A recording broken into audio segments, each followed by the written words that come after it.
It's time for Dixie State University Athletics on Radio Dixie 91.3 KXDS Santa Clara. DSU Athletics on Radio Dixie 91.3 is brought to you by Ken Garff St. George Ford Lincoln, your neighborhood Ford dealer. We hear you. And now, it's time for DSU Athletics. Today's final game of the season between two regular season opponent matchups today are big for both teams. One team trying to go 5-6, the other team trying to finish with a true 7-4 record. Welcome everybody to Radio Dixie 91.3. I am your host, Martin Kelly. I'm going to be your play-by-play guy, your commentator guy, your pregame guy, your postgame guy, your halftime guy. I'm everybody today for the fourth week in a row. I just love doing this. Dixie State comes into this game 6-4, 6-3 overall and overall RMAC play. Going up against Adams State at Adams State. They are 4-6 and 4-5 in overall RMAC play. I don't need to tell you already, this game has huge implements towards the fact that Dixie State are trying to finish for the first time in school history in the last 10 seasons with a true winning record. Going to go 7-4. This would be the first time in about 10 to 12 years we haven't finished like this in a while. And what a big implement this would be for the franchise. Obviously, going from 5-6 2 seasons ago to 6-5 last season to jump to 7-4, one win after another win after another win. This team just keeps proving on that they are a good competitive team. Let's jump into this matchup already. Adams State comes into this game again 4-6 overall, 4-5 in RMAC play. Last game they lost to Colorado Mesa 64-63 in a complete gunslinging shootout. They lost that game in overtime. Offensively, their numbers were staggering as they ran the ball 39 times for 281 yards and 1 touchdown. The passing game, they had 31 catches, 488 yards, and 8 touchdowns. Defensively, they were very stout. They had 108 tackles, 6 sacks, 2 fumbles, 1 interception. Just came up a yard point short between Colorado Mesa, who went absolutely mind-bogglingly relentless on that game after beating Dixie State a couple weeks before. This was a huge game for Colorado Mesa to beat Adams State. Not the way Adams State wants to finish the season, but that's in their boat they're in now. Dixie State on the other side, again, 6-4 overall, 6-3 in RMAC play. Their best conference record in the last 20 years. They won last week over last week's game. Let me try to gather myself here. Last week's game was huge for the school, for the franchise, for everything that meant to Dixie State. Carrick Stegmiller said it well last week. This was the greatest win in school history. This is the greatest win they've ever had in school history, period, end of story. This is the first time they've ever been a ranked team. They won over Colorado School Mines last week, 52-45. What a shootout it was. I was on the other side with Radio Dixie on 1.3 covering that game. I lost my breath halfway through the game, and I was still struggling. It was incredible, an incredible game. The offensive numbers on one side of the ball, staggering, incredible. Absolutely the numbers you want to see. The other side, not really what you want to see, but it's been that way for the last month, and I can tell you that. The run game only had 25 rushes, 51 yards, and 1 touchdown. The passing game, Mike Sanders, 31 catches, 553 yards, and 5 touchdowns. Since Mike Sanders has come back into the starting lineup, it has been on a tear defensively. 81 tackles, 4 sacks, 2 fumbles, 2 interceptions. Just the numbers that you needed to prove that, hey, we are a good football team. We can play with some of the big bets teams. And to knock off 6th-ranked Colorado Mines, to drop them from 6 to all the way to 15 after the top 25 polls came out last week, this past Monday, that is a huge drop-off for them and a big win for Dixie State. Obviously, we're getting into this game. I'm going to be right back with more of this game. We're going to talk about some players, some keys to the game, RMAC games that are coming up RMAC games that are going on today, and my prediction in the season finale for Dixie State. What a season has been. We're going to get into a lot more of this on Radio Dixie 91.3, the Trailblazer Nation.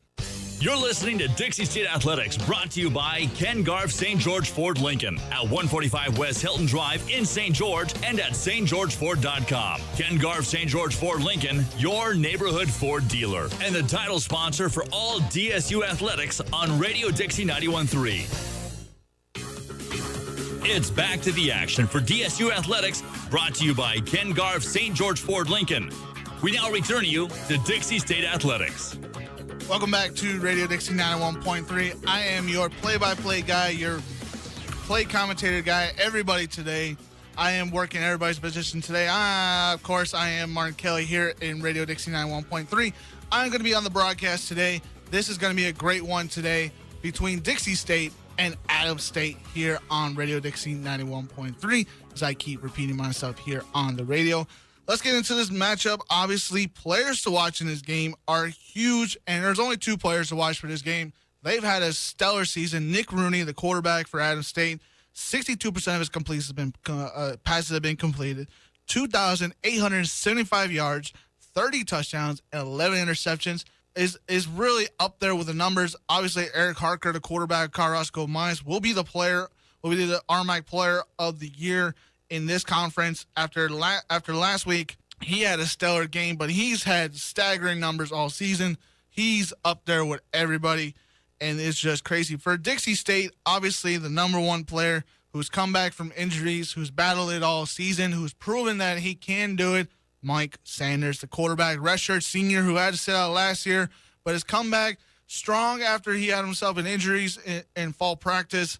62% of his passes have been completed, 1,802 yards, 8 touchdowns, 3 interceptions. He averages just a little bit over 300 yards a game. Since he's been added into the lineup, this offense has been skyrocketing. I've never seen this before in a long time when it comes to football. It has been ridiculous. It has been the energy that this Dixie State offense has needed.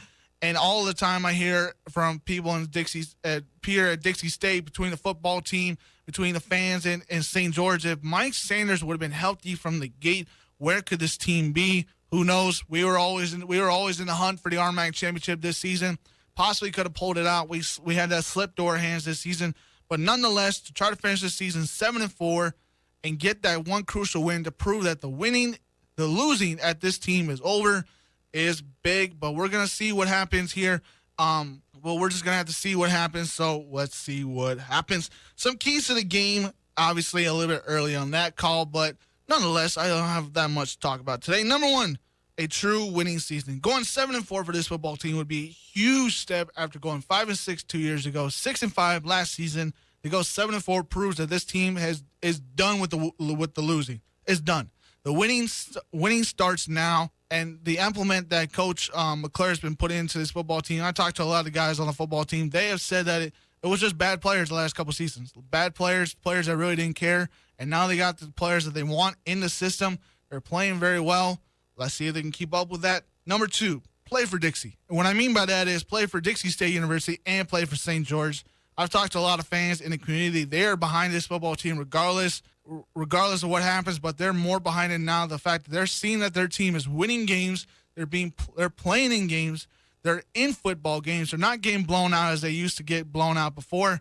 If they lose by one touchdown, I think the community and I think the teams and I think the school is more happy with that than to get blown out by 5 touchdowns. I think a fight is more of a show that you are going to dig and you're going to prove that you guys are a good football team than to just lay down and get blown out by teams. Number 3, let's win this football game and get ready for next season. If we win this football game today, go 7-4, we can have all the energy in the world to go into next season and prove that we can win 8-9 games and start putting a stamp where we could be part of something, and it would be amazing. This is an opportunity for all of us to have a good football team around here in St. George. It means a lot to everybody here. I bet you I can say that for everybody.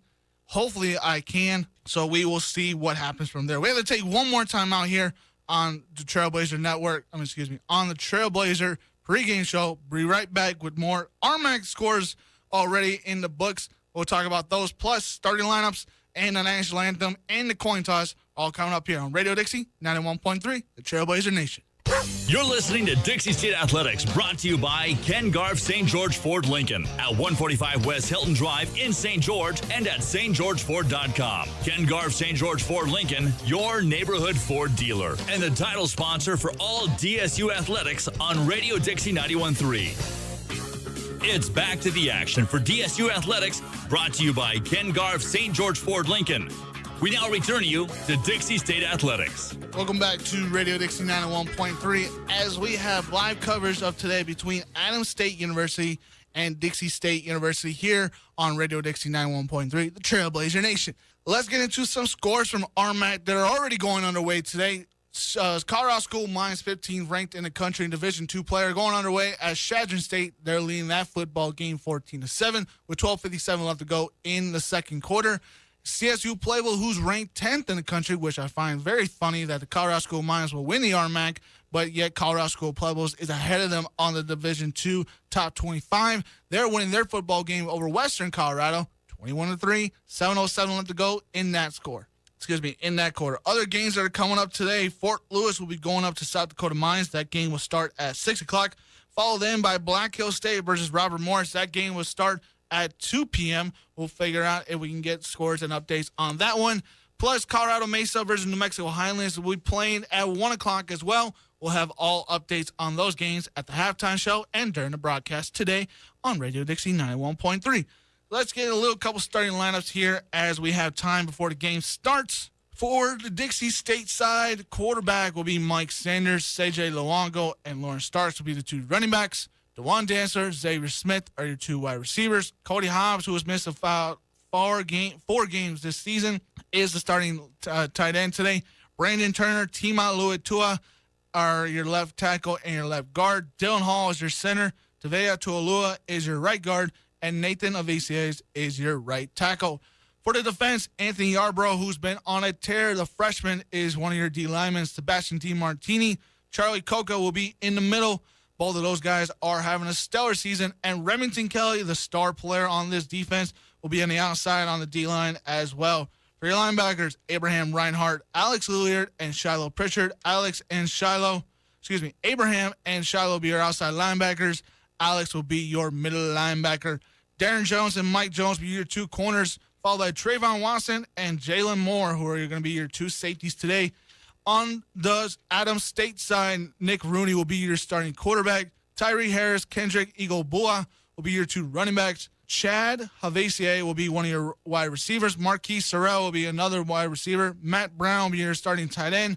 Gus Caramola will be your left tackle. Justin Crusoe will be your left guard. Jeremiah Glenn is your center. Right guard and right tackle. Right guard will be Christian Tablet. And right tackle will be Connor Johnson. On the D-line, R.J. Martin will be on the outside, followed by Sergio Mendoza will be on the D-line. Thomas Reed will be in the D-line as well. Garrett Palmonte, sorry, I lost track of there, will be on the outside and D-line position as well. Outside linebackers for this team will be Corey Wright on one side. Teddy Atkins will be on the other side. And the middle linebacker will be Isaiah Roston. Two corners today will be David Robinson and Kendall Hollowell. Those two will be your corners. And the safeties, Demetrius Henderson and Talib Craps will be your starting safeties. Let's see what's going down on the field as they're starting to get ready for the national anthem and the coin toss. Again, I thank you all for joining us here on Radio Dixie 91.3. Today is the final season finale for Dixie State as they're in Adams State today taking on them.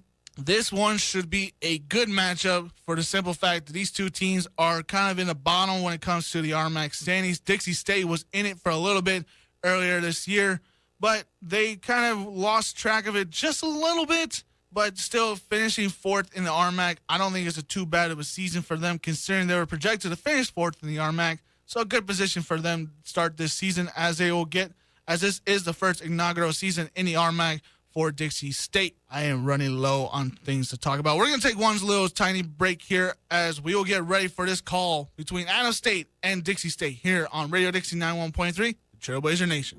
You're listening to Dixie State Athletics, brought to you by Ken Garff St. George Ford Lincoln at 145 West Hilton Drive in St. George and at stgeorgeford.com. Ken Garff St. George Ford Lincoln, your neighborhood Ford dealer, and the title sponsor for all DSU athletics on Radio Dixie 91.3. It's back to the action for DSU athletics, brought to you by Ken Garff St. George Ford Lincoln.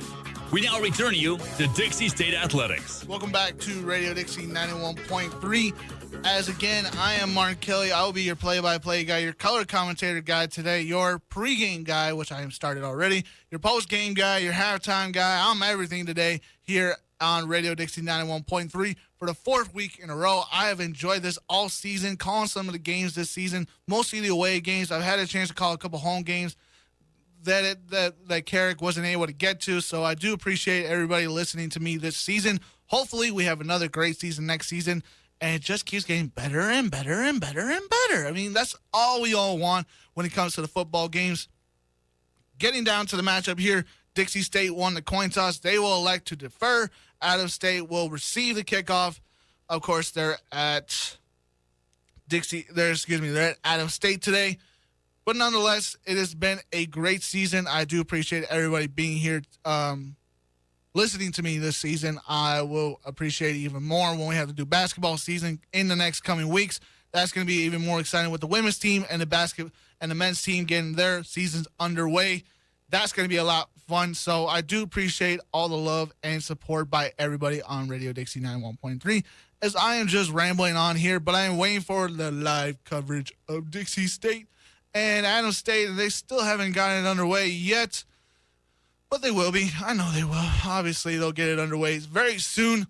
Again, Adams State versus Dixie State. It is senior day for Adams State today. They had their homecoming game a couple weeks ago. There are 14 seniors on this team. Congratulations to all those seniors this season. Of course, we had our senior game and home game last season. If you missed that game last week between Colorado School of Mines and Dixie State, what a football game you missed. That was a gunslinging shootout till the end of that one, and Dixie State won that one, of course. Adams State lost their last game to a shootout as well to Colorado Mesa. That one was a stellar game, 64 to 63.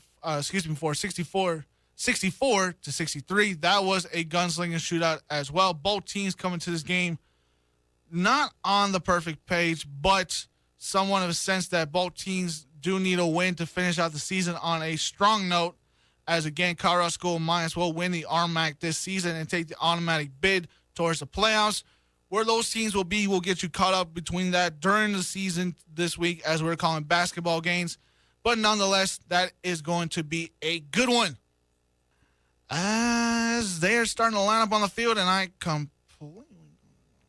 as I'm waiting for a couple things to go on here. I do apologize for the silence. Everybody's wondering what's going on, as we are about to get this game underway.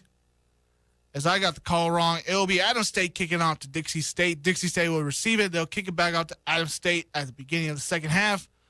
That means this offense of Dixie State is going to get underway here to start this game off with. Get this game starting off with. And the kick is away, and it's a booming kick. And Isaiah Williams just going to fair catch it at the 3. And it will come out to the 25-yard line. Of course, if you missed the starting lineup call, Mike Sanders is the starting quarterback yet again this week after he started the last 4 games for Dixie State this season. Mike Sanders, CJ Luongo, Lawrence Starks, Dwan Dancer, Xavier Smith, Cody Hobbs, Brandon Turner, Tima Louis Tuva, Dylan Hall, Tavea Tualua, and Nathan Avicias are your starters for this offense this season. As I keep getting calls wrong today, they will not be pushed back at the 25-yard line. They will start at the 4-yard line, which will pin them deep into their own side of the field. As it'll be first down and 10, Mike Sanders lines up in a shotgun. 2 receivers to his right and 2 receivers to his left. We'll hand it off to CJ Luongo. Just get up the middle, and we'll get about 2 yards on that one. Making second down and 8 coming up. A good start there. CJ Luongo didn't have the best games of last week. Obviously, only 51 yards on the ground last week. Not the numbers that we have been seeing from CJ, who had earlier numbers last season were staggering, as the second down and 8 is coming up here. Second down and 8, here we go. Sanders will take the snap, fakes a handoff to CJ Luongo. He will look deep down the field and found Dwan Dancer, who's got a step on his defender to the 15, to the 10, 5, touchdown. Touchdown, Trailblazers to start off the second play of the game, and they already lead this football game 6-0. What a great start for Dixie State after taking a little short run there by CJ Luongo, who got up the middle of the field for a couple yards, put him on a good field position, and what a start again as A.J. Erickson lines up for the PAT. It is up and it is good. It will make it 7-0 already in favor of Dixie State over Adams State with 14:20 left to go in the first quarter. A great way for Dixie State to start off the season already. A great way for them to start this game already as well. We're going to take our first timeout already, as that got quick, as quick as it could get. We're going to take a quick timeout here on Radio Dixie 91.3. Be right back with more on the Trailblazer Network. You're listening to Dixie State Athletics, brought to you by Ken Garff St. George Ford Lincoln at 145 West Hilton Drive in St. George and at stgeorgeford.com. Ken Garff St. George Ford Lincoln, your neighborhood Ford dealer, and the title sponsor for all DSU athletics on Radio Dixie 91.3. It's back to the action for DSU Athletics, brought to you by Ken Garff St. George Ford Lincoln. We now return you to Dixie State Athletics. Welcome back to Radio Dixie 91.3 as we have gotten underway quickly in this football game as Dixie State leads this football game 7-0 over Adams State already. 14:21 left to go in the first quarter here, and Adams State will bring up their offense for the first time today, led by Nick Rooney, the senior quarterback, in his final game in front of the Adams State crowd. What a career he's had, what a season he's had. Congratulations to him on everything he's done for the team so far this season. Nick Rooney will line up in a shotgun here. 2 tight ends on the line, 2 receivers to his left, 1 running back in the backfield with him.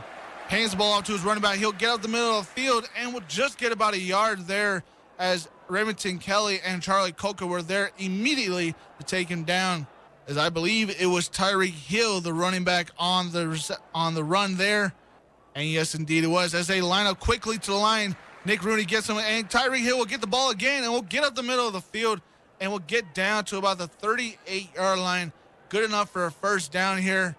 This offense gets on a get-up real quickly, does not stall at all, tries to get back to line very quickly to get the defense off their own game, and so far that has worked already. See what they do on another first down and 10. 2 tight ends on the line, 2 wide receivers on the left. Nick Rooney fakes the handoff to his running back. Will throw it deep down the field to about the 35-yard line, and number 81, Chad Hovese, will have the reception there. First down and 10 coming up, and a quick startup for this Adams State offense. The team is very known for trying to get quick starts and quick scores, as they were in a shootout last week between Colorado Mesa, as they'll try to get into another one today with Dixie State. First down and 10. Nick Rooney takes a snap. Nobody in the backfield with him. We'll throw out a little wide receiver screen to his right, and we'll get a couple yards up the middle of the field. Marquise Sorrell on the reception there on the wide receiver screen. As I try to catch up, is it already 13 minutes already left in this first quarter? Again, Dixie State leads this game 7-0 on a quick start here by Adams State. Rooney has 1 tight end on the right and 3 bunched up on the left. We'll throw yet another wide receiver screen to Marquise Sorrell, and we'll just get about 2 yards on that one. Be 3rd down and 3 coming up here on their own 23-yard line. Dixie State's defense last week was in a complete shootout, so they're not totally scared by this, and the fact that they've had a couple shootouts this season in the RMAC already. Question is, are they going to be able to keep up and stay ahead of it? We'll see here on a 3rd down and 3 by Adams State.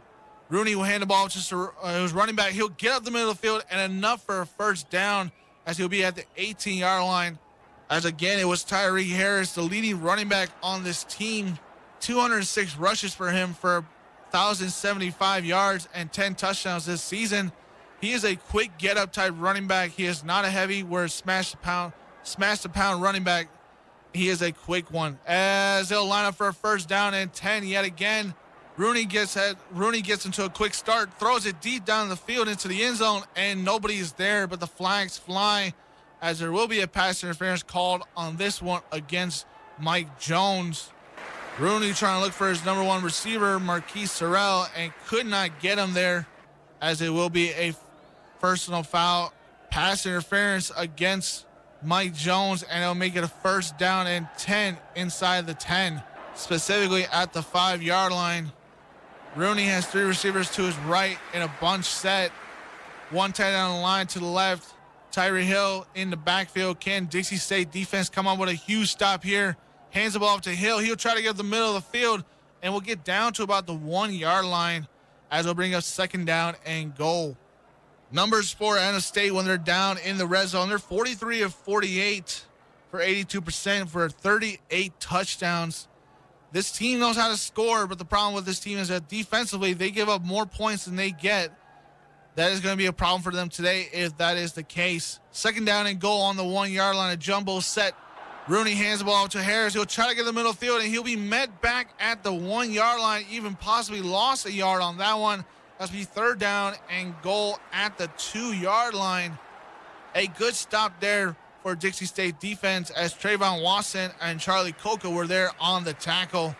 Definitely Dixie State's defense this season has been a bend but not break type defense. Hopefully that holds up today as there's an injured Adams State player walking off the field. Number 86, Troy Lilly, the tight end, limping off the field, getting taken care of by the training staff. As it'll be a third down and goal here. 11:25 left to go. Nick Rooney has two receivers to his right. A jumbo set yet again on the line. Will he hand the ball to Tyree Harris? We're about to see as Nick Rooney still looks to the sideline for signal call. Changes the play as Tyree Hill goes from the right to the left on his side. Rooney takes the snap, throws it to his receiver, and it'll be incomplete. Trayvon Watson on the breakup there to bring up a fourth down and goal. Nick Rooney trying to get a little slant screen there. A slant route on his receiver, and there was no way he was going to fit that through that window as Adams State will send out their kicking unit. Jordan Larson, the place kicker this season. So far, he's been good. Can he make another one today as it'll be a 16-yard field goal? The kick is up, and it is good. It'll be 7-3 with 11:02 left to go in the first quarter here. We're going to take another timeout and be right back with more on Radio Dixie 91.3, Trailblazer Nation. You're listening to Dixie State Athletics, brought to you by Ken Garff St. George Ford Lincoln at 145 West Hilton Drive in St. George and at stgeorgeford.com. Ken Garff St. George Ford Lincoln, your neighborhood Ford dealer, and the title sponsor for all DSU athletics on Radio Dixie 91.3. It's back to the action for DSU Athletics, brought to you by Ken Garff St. George Ford Lincoln. We now return you to Dixie State Athletics. Welcome back to Radio Dixie 91.3. As it is the season finale for Dixie State and Adams State here in this great season between both of them. Dixie State comes into this game 6-4. Adams State comes into this game 4-6. Dixie State leading this game so far 7-3 with 11:02 left to go in the first quarter. Adams State took a while on their first drive as they had 8 plays on that drive to consume about 85 yards as they started from the 25-yard line. Dixie State on their last drive, a quick 2 plays there and got a touchdown. We'll see what Dixie State can do on this next drive as they get ready for that here in a few moments. Xavier Smith and Trayvon Watson are your kick returners.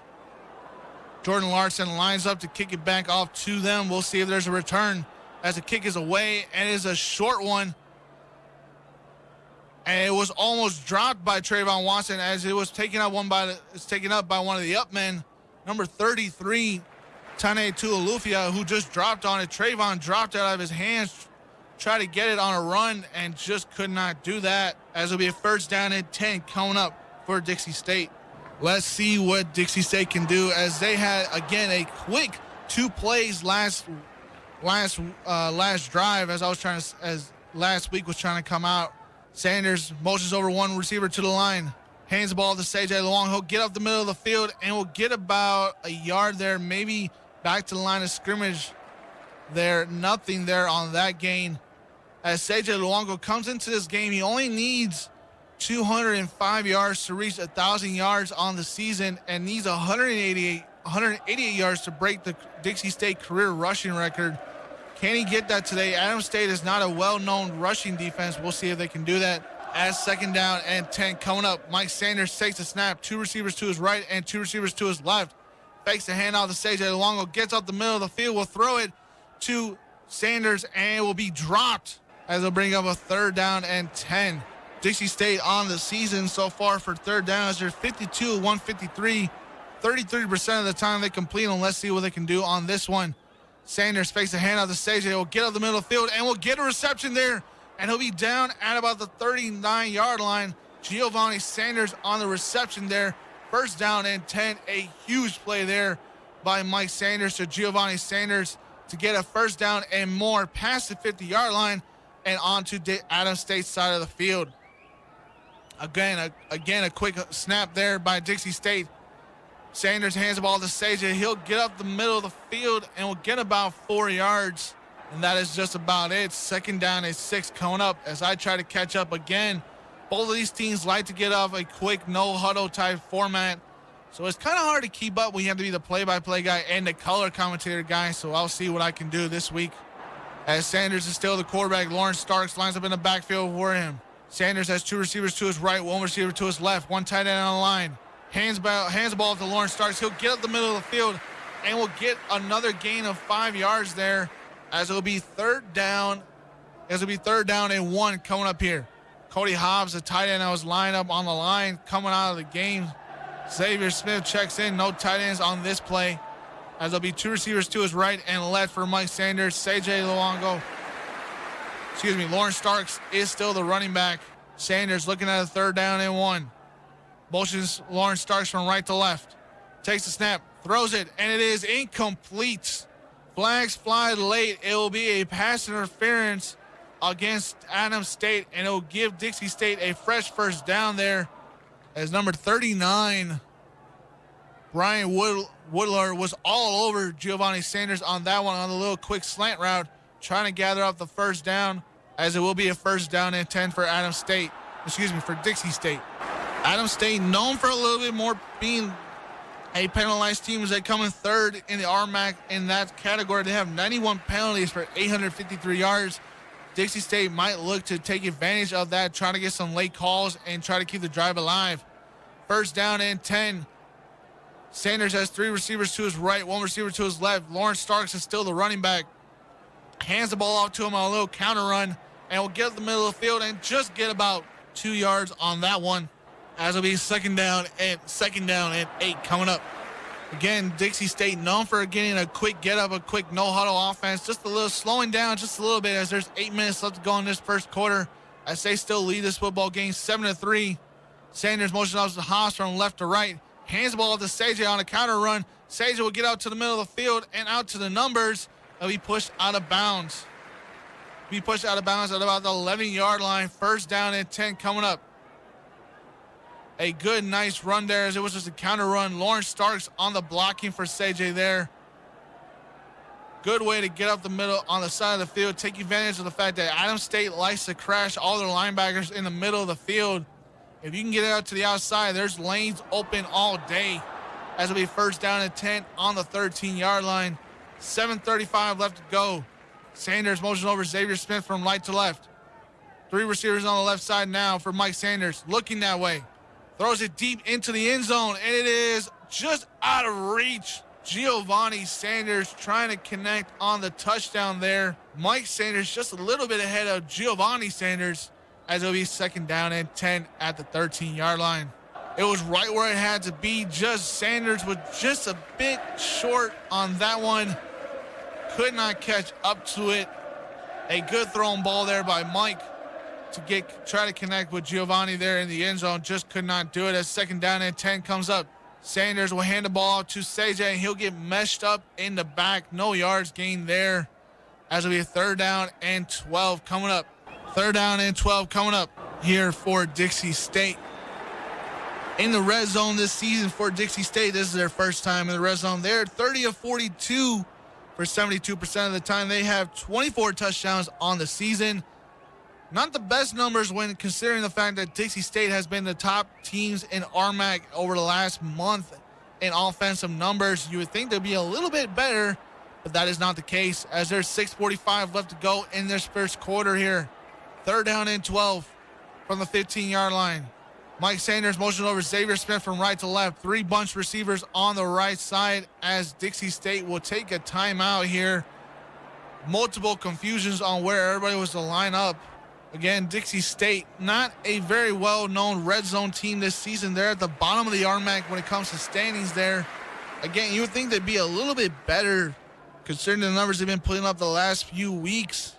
They went from averaging 20 points per game to 29 in the last month. When giving up to opponents, they went from 42 points just down to 33. So a little bit of more balance from both sides of the offense. Offensively, the run game has been okay this season, only averaging 1,300 yards, 132 yards on the ground for a game and 3.7 yards a carry for 19 touchdowns.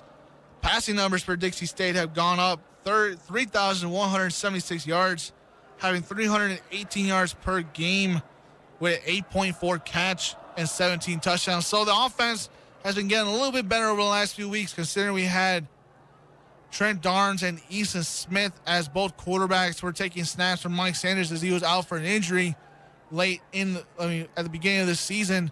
Now that Mike's back in the lineup offensively, it's been going towards more of a pass than run, but who knows? Maybe that's a good thing going towards the next part of the season for next year. Third down and 12 coming up, 15-yard line. Sanders has 3 receivers to his right and 1 receiver to his left. CJ in the backfield with him. A huge third down here for Dixie State to try to put more points on the board. Sanders takes a snap, is looking, throws it to the end zone. It is batted down. DeJuan Dancer was the intended target there.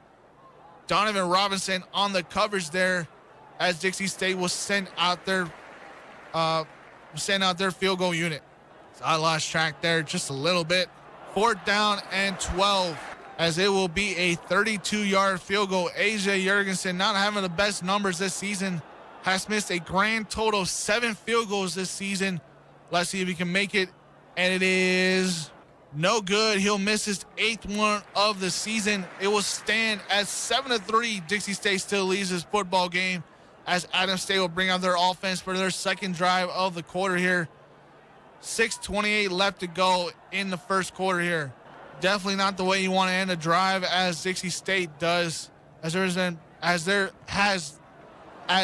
been numerous drives this season like that where Dixie State offense just gets down the field, cannot punch it in the end zone, and has to force to kick a field goal, and the field goal either goes right or left and is not good.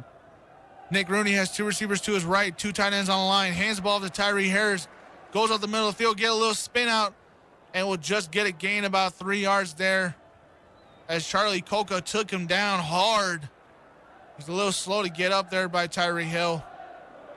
Try to run a little trap play there, could not get it to go. Tyree Hill had a bounce out to his left and could not find anything out there as well. 2nd down and 7 coming up for Adams State. Rooney takes a snap, fakes a handoff to Tyree Hill, throws it to him on a little quick out. We'll get away from the defense. We'll get down to about the 40-yard line, and we push out of bounds. 1st down and 10 coming up at the 40-yard line. A good little play there to run a basic wide receiver quick out. Tyree Hill just making a few people miss. Mike Jones, Abraham Reinhardt, and it was finally taken down by Jalen Moore out of bounds. 1st down and 10. Rooney takes a snap, throws it deep down the field, and it will be incomplete. A quick snap yet again by Adams State as I was trying to catch up. 5:33 left to go in this first quarter. Both teams trying to gunsling it out early in this football game. Will they be able to keep up the pace between both teams? We're going to have to see. As we 2nd down and 8, Tyree Hill still the running back. Nick Rooney has 2 receivers to his right and 1 to his left. Throws a little quick tight end to his receiver and will be pushed out of bounds at the 51-yard line as the slant route went outside to the numbers. Not something you see a lot, but still successful on the slant route as it was caught by Miles Fishback, his little slot receiver there. There is an injured player on the field. It looks to be Mike Jones, and it is. Mike Jones has had a little trouble this season trying to stay completely healthy. He's been able to do it from time to time. He's had injuries in games, has come back to play in them. We'll see if he comes back or not. A huge loss for Dixie State if he cannot come back. He is more of a hitting and coverage type corner than he is trying to stay with guys on man-to-man. A huge player if he is out for the rest of this game for Dixie State. He will get up under his own power and be taken off the field by the training staff. We will see what happens from here on out as Adams State lines up for a 2nd down and 10. 2nd down and 10 coming up. 2nd down and 10 coming up. Rooney takes the snap, hands the ball off to Tyree Hill, runs a little halfback play there, try to get it down the field, and it's just incomplete. Marquise Sorrell, the intended receiver on the play, and there's a flag on the field as there's a holding call against Adam State. It will back him off from the 51-yard line to the 41-yard line, as it'll be a 2nd down and 20 coming up. I lost track of myself there. Apologies about that. 5:09 left to go in the first quarter here. 1st down and 20. Again, Nick Rooney will try to run a little a running back screen, and it will not work as it just falls incomplete. Tyree Hill, the intended target on that one, and it was almost intercepted there by Dixie State. A lot of teams are known for running, the same type of plays over and over again, but if a defense realizes it, they will do something about it, and most likely or not, it will be either interception or fumble, and it will go the other way. 2nd down and 20 coming up. Rooney trying to escape away from the pocket, is known for running the ball, and will get down to about the 50-yard line. Will get a gain of 9 yards back from what they lost on the holding call, as will be 3rd down and 11 coming up. Adams State known is 59 of 146. 41% of the time they complete their 3rd downs. Can they complete this one? Rooney takes a snap. He's looking deep down the field. Finds his receiver. Was he pushed out of bounds? No, he had his both feet in bounds. It will be 1st down and 10. Chad Hovese, the leading receiver on this team, just got a push off by Jalen Moore. No flag was thrown. He got the 1st down. Ball will be placed at the 38-yard line. 4 minutes left to go in this first quarter. Dixie State still leads this game 7-3. Rooney trying to get away from the pressure. Will fall and just take the sack there. Anthony Yarbrough will get credit for that sack. Nick Rooney just tripped over his own feet there. Fell on the ground and had no chance to get back up. 2nd down and 14 coming up, as Adams State is going forward to backwards. 2nd down and 14 here. Rooney will take the snap, hand the ball to Tyree Hill, and he will get nowhere and maybe have lost 2 yards on that one, as we have 3rd down and 16 coming up here. A huge hole to be in, going from having a 1st down and 10 on the 38-yard line to going all the way back to about the 44-yard line and making it a huge loss there. 3rd down and 16 coming up. 3 minutes left to go in this first quarter. Rooney has 2 receivers to his right, 1 receiver to his left. Takes a snap, throws it, and is intercepted. Alex Lillard will have the interception to the 50, to the 40, to the 30. He'll cross the middle of the field to the 10, 5. Touchdown, Trailblazers. Interception all the way back from the 40-yard line to the end zone, as it will stand 13-3. Dixie State leads. 2:44 left to go with a pending PAT here. As I look at the replay, it was not Alex Lillard, it was Abraham Reinhardt, as I could not read the number on the back. Abraham Reinhardt, his 2nd interception in back-to-back weeks here, gives Dixie State the lead 13-3. A.J. Jurgensen line up for the PAT here. He's 1 for 1 on the day so far. Kick is up, and it is good. 14-3. Dixie State leads this football game after Abraham Reinhardt intercepted it and took it all the way back for a touchdown. 2:44 left to go in this first quarter. We're going to take a quick timeout here and be right back with more on Radio Dixie 91.3, Trailblazer Nation. It's back to the action for DSU Athletics, brought to you by Ken Garff, St. George Ford Lincoln. We now return you to Dixie State Athletics. Welcome back to Radio Dixie 91.3. If you are just joining in, Dixie State leads in their season finale 14-3 over Adams State, as Abraham Reinhardt got the interception on the last play and took it all the way back for a touchdown. Again, back-to-back weeks for Abraham Reinhardt on interceptions. He had the huge interception last week to give Dixie State the win late in the football game, and having another huge interception today, as Dixie State leads this football game 14-3, 2:44 left to go in the first quarter here, as A.J. Jurgensen lines up to kick it back to Adams State. Will kick it off from the 35-yard line, and it is a booming kick down the field. If he's taking about the 10-yard line, it will be fair catch there. Marquise Sorrell on the catch, on the kick return, but just fair catches it. 1st down and 10 coming up. Adams State, not known for being a team that gives off the ball a lot. That is one of the few moments that Nick Rooney has thrown an interception. That is his 12th interception on the season, to go along with his 30 touchdowns. Can he try to stay away from those mistakes and try to keep Adams State in this football game? As he has 2 receivers to his left, 2 tight ends on the line, and 1 running back in the backfield. Tyree Hill, the running back there, and will get away from the pressure and will get a gain about 7 yards there, as it'll be 2nd down and 3 coming up. Mike Jones, who had to step away from a injury, is back on the field, and Abraham Reinhardt on the takedown there as we 2nd down and 3 coming up. Rooney takes a snap, hands the ball to Tyree Hill, and he'll be met in the backfield immediately. Darren Jones, Abraham Reinhardt, and Shiloh Pritchard all over him on that one as they blew that play up immediately.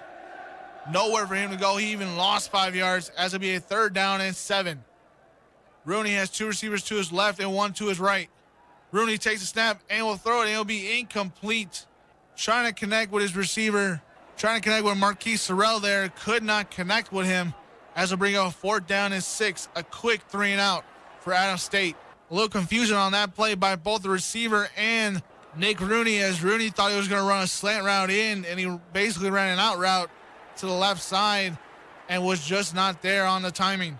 Kick is away, and Xavier Smith is in the back trying to receive it, try to get out to the numbers, and we'll get down to about the 37-yard line. And that's where Dixie State will start their 3rd drive of this afternoon already in the 1st quarter here, as there's a flag on the field late. We'll see what this is. Possibly a holding call against Dixie State, as I would not be surprised. As it was a legal block in the back against Dixie State. That'll back them up 10 yards at the spot of the foul, as it'll push them back to the 22-yard line, and that's where they'll start their next drive. 1:40 left to go in this 1st quarter here. Dixie State leads by 11 here, 14-3 over Adams State in the season finale. What can Dixie State do on this next drive? Sanders motion over, 1 tight end from left to right.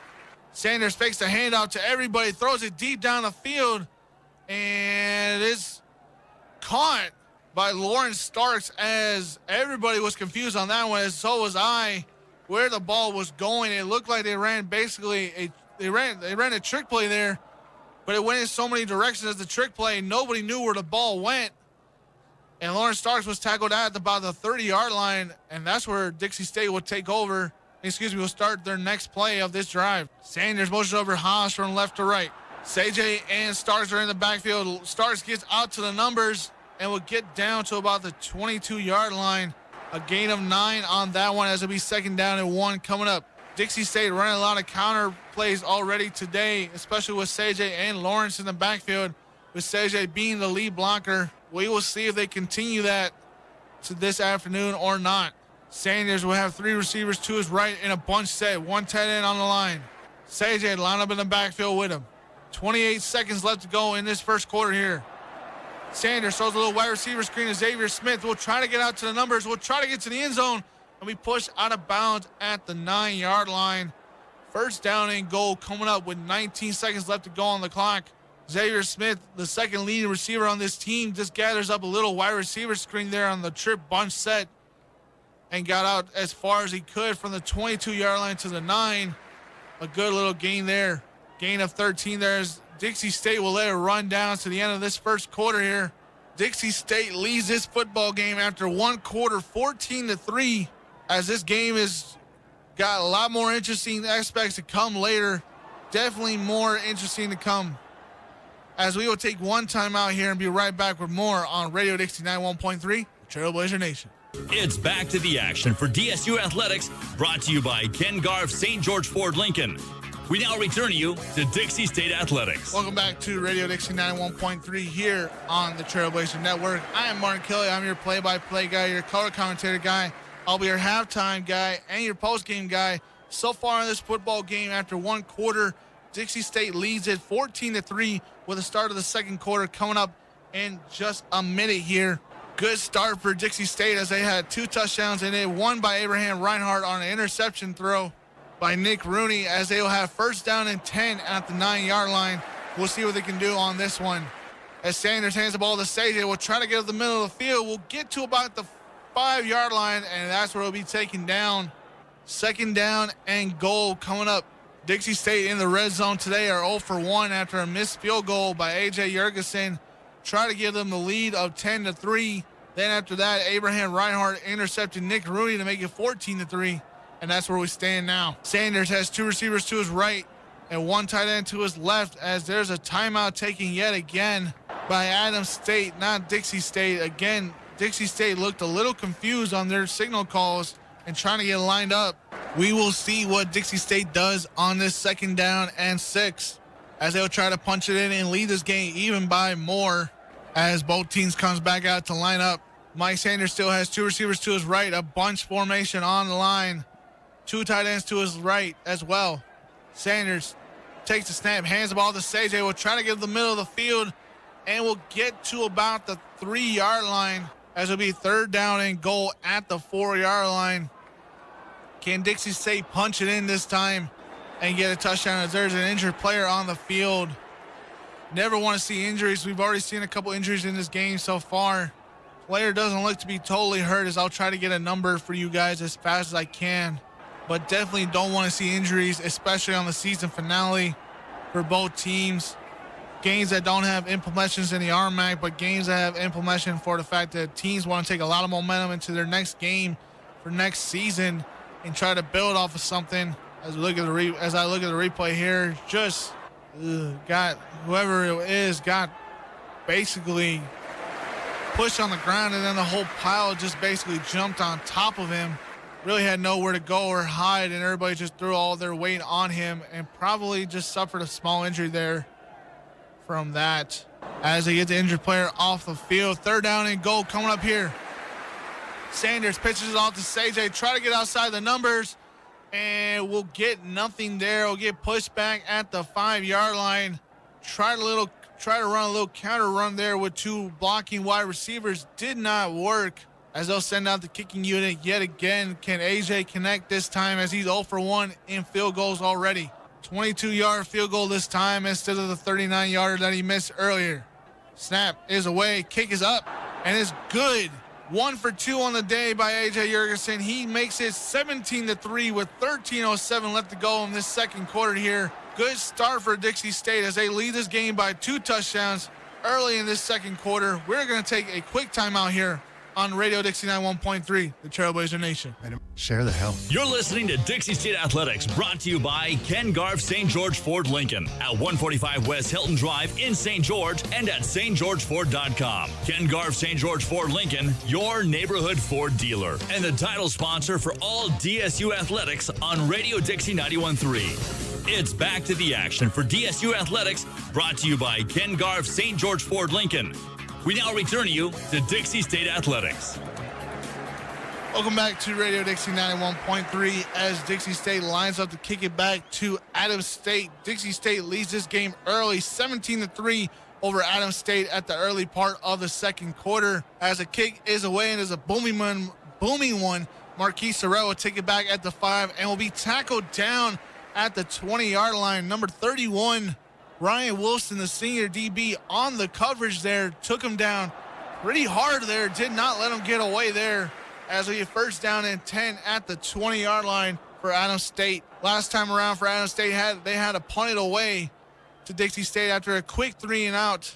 We will see what Adams State will do as they line up again. 2 tight ends to the right, 2 receivers to the left. Tyree Hill in the backfield. Rooney takes a snap, gets away from the pressure, gets a blocker, and will get down to about the 27-yard line as there's another injured player on the field. And it looks to be Abraham Reinhardt on the tackle there as that was a huge hit. Nick Rooney got away from the pressure, escaped the pocket, scrambled to his left. And Abraham putting the hit on him late, went kind of helmet to helmet, and may have taken Abraham and possibly took himself out as Abraham's still down on the field. Not what you want to see, especially from Abraham, who's been a big implement in the game so far with an interception touchdown return earlier in the 1st quarter that made it 14-3. As he gets up under his own pressure, will be taken off the field for a little bit. Hopefully he comes back already. Dixie State is down the players. Mike Jones is still out.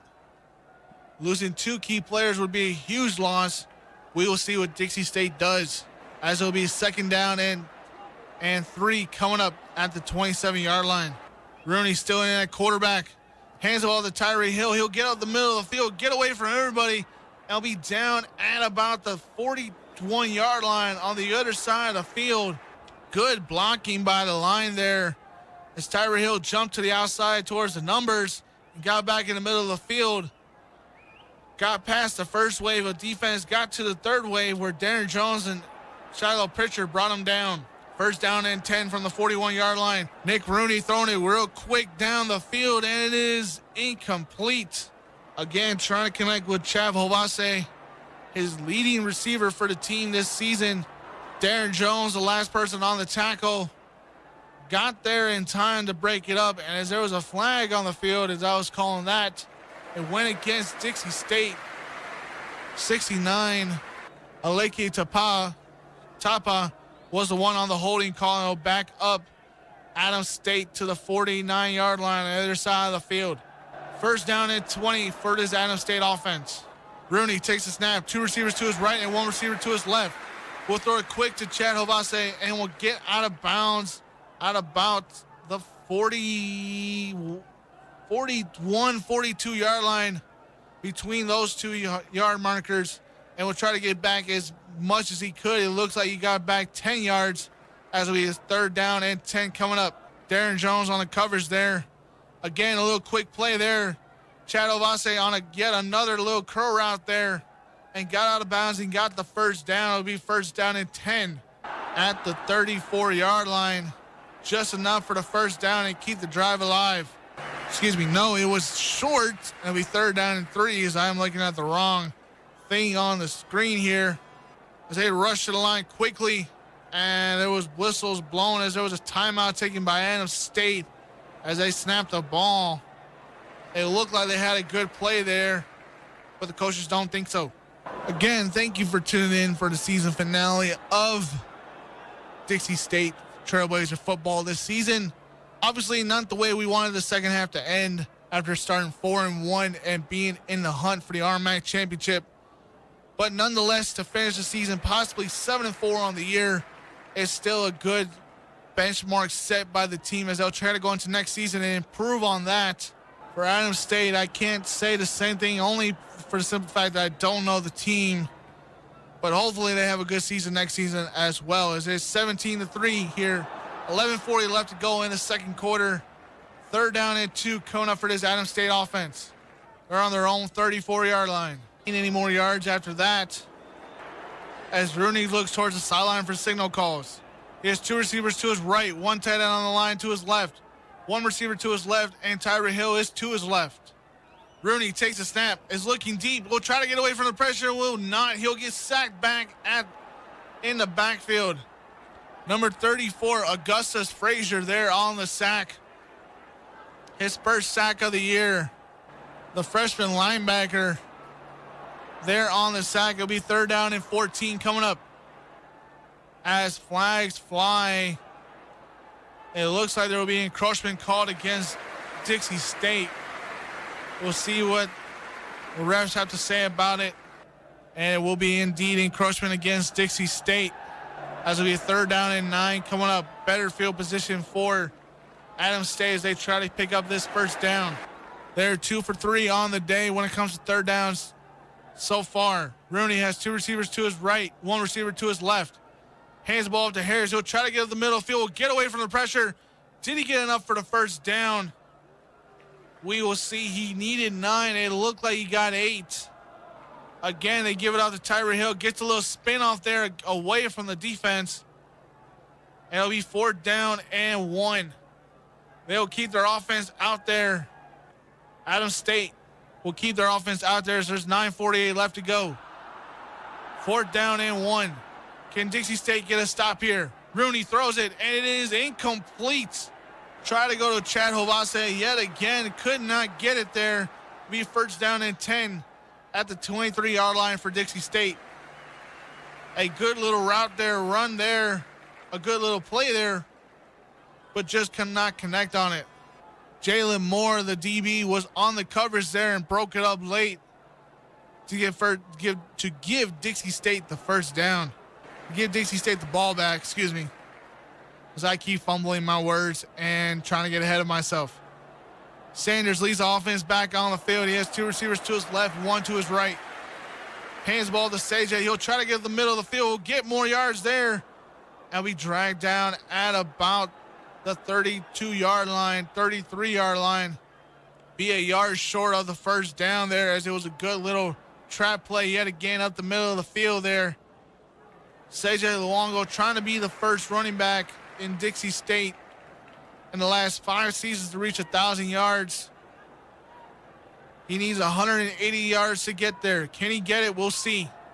Hand the ball to CJ Luongo yet again, a little counter run, and he'll get up to about the 40-yard line, as it'll be first down and 10 with 9:04 left to go in this second quarter. First down and 10 at the 40-yard line. Sanders getting us quickly to the line. Motions over one receiver to the left. Hands the ball to CJ yet again. We're trying to get up the middle of the field, and we'll get down to about the 49-yard line as they try to eat into that deficit of how much he has to get for the first down. Again, a good little counter run there by CJ as he trucked a couple people to the 49-yard line to get enough. Try to get close enough as he could for a first down. Sanders has 2 receivers to his left. 2 tight ends on the line yet again. Hands the ball to CJ yet again. He'll get met in the backfield. Will lose 3 yards on that one.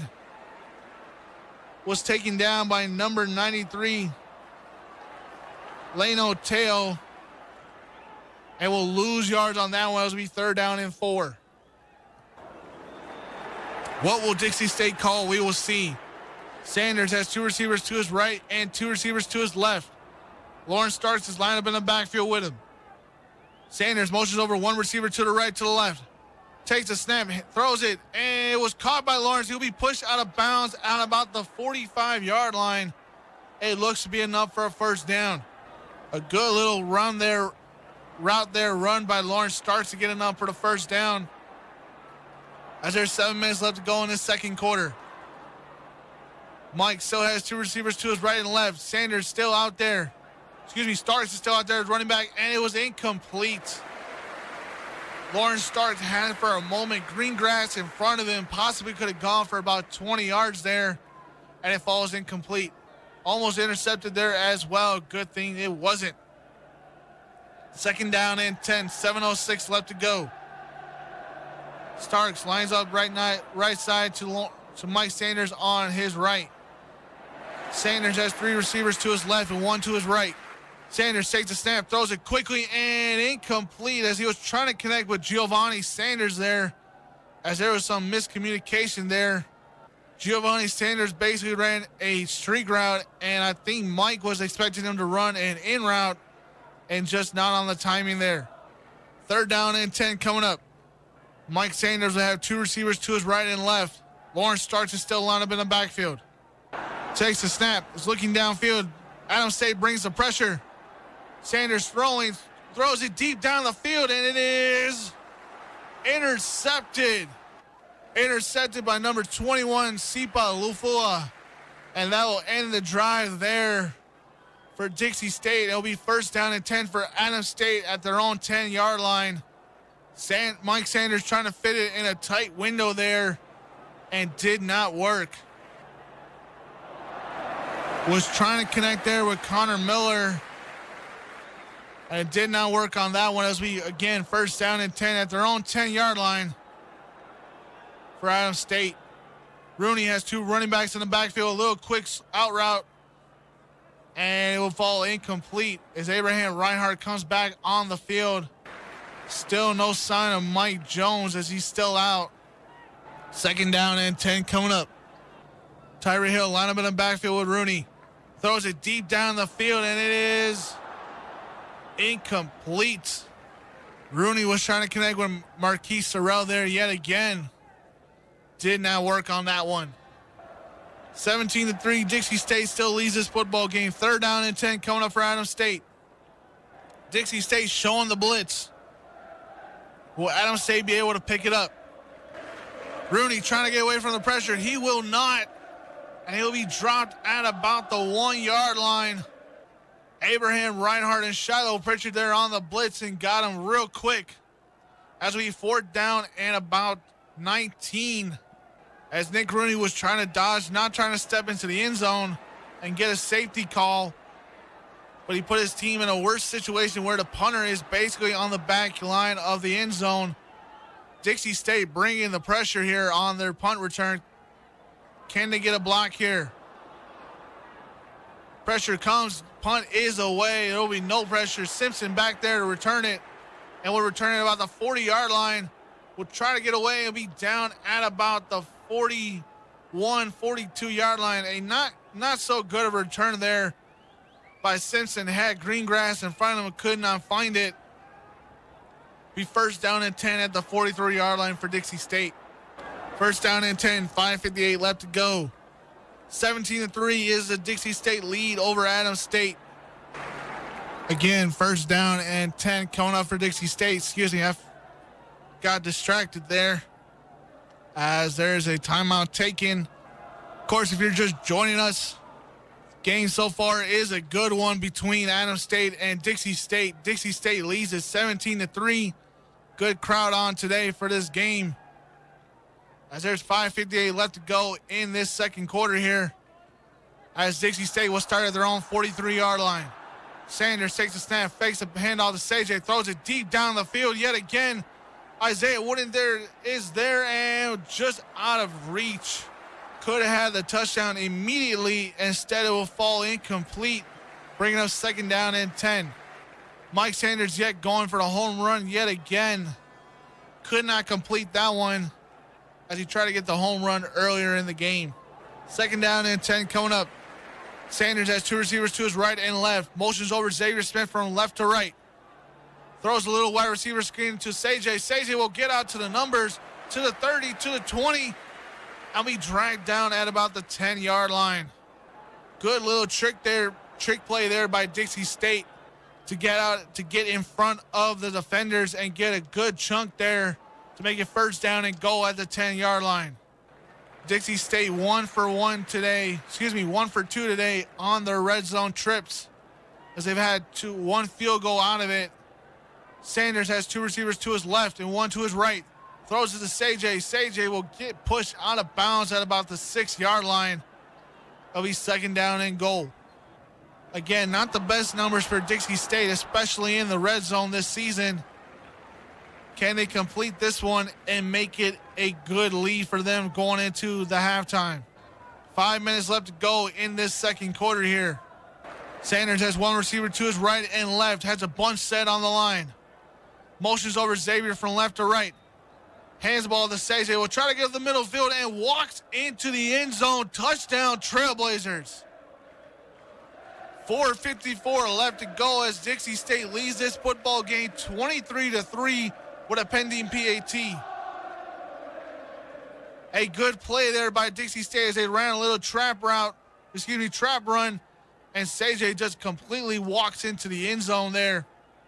Not even touched, as AJ Jurgensen lines up for the PAT. Kick is up, and it is good. AJ Jurgensen 3 for 3 on the day with PATs. He'll give Dixie State the lead 24-3. 4:54 left to go in this second quarter. We're going to take another timeout here on Radio Dixie 91.3, Trailblazer Nation. You're listening to Dixie State Athletics, brought to you by Ken Garff St. George Ford Lincoln at 145 West Hilton Drive in St. George and at stgeorgeford.com. Ken Garff St. George Ford Lincoln, your neighborhood Ford dealer, and the title sponsor for all DSU athletics on Radio Dixie 91.3. It's back to the action for DSU Athletics, brought to you by Ken Garff St. George Ford Lincoln. We now return you to Dixie State Athletics. Welcome back to Radio Dixie 91.3. As Dixie State leads this football game 24-3. After CJ Luongo was the number one guy on that last drive for Dixie State, as they went up 24-3 with 4:54 left to go in this second quarter. AJ Jurgensen lines up to kick it back off to Dixie State, back off to Adams State. As we have 4:54 left to go in this second quarter before halftime. Kick is up and it is a booming kick. Marquise Sorrell will return it and fair catch it at the 1-yard line. And they'll start that drive at their own 25. After Adams State had a good first drive in the first quarter. They have completely gone cold since having to punt the ball twice and one interception that was returned by Abraham Reinhardt. They have really not got anything going since. Tyree Hill will get the snap for the team and will be dragged down at about the 32-yard line, 33-yard line. It'll be second down and 3 coming up. Again, a little quick snap there. Hands the ball to Tyree Hill. Yet again, he'll get up the middle of the field and be dragged down at about the 36-yard line. We'll get the first down there. Make it first down and 10. Good quick drive here by Adams State trying to get back in this football game. Rooney hands it off yet again to Tyree Hill. And we'll get to about the 40-yard line. A gain of 4 there. As we second down and 6 coming up. Tyree Hill will jog off the field. Looks to be a little injured on that one. As Kendrick Igobua will come into the game for him. Kendrick will get the snap. We'll get down to about the 45-yard line after a huge scrum got together, as it'll be a third down and 2. 3:28 left to go here. Rooney has 2 receivers to his right. 2 tight ends on the line. Kendrick Igobua is still in the backfield with him.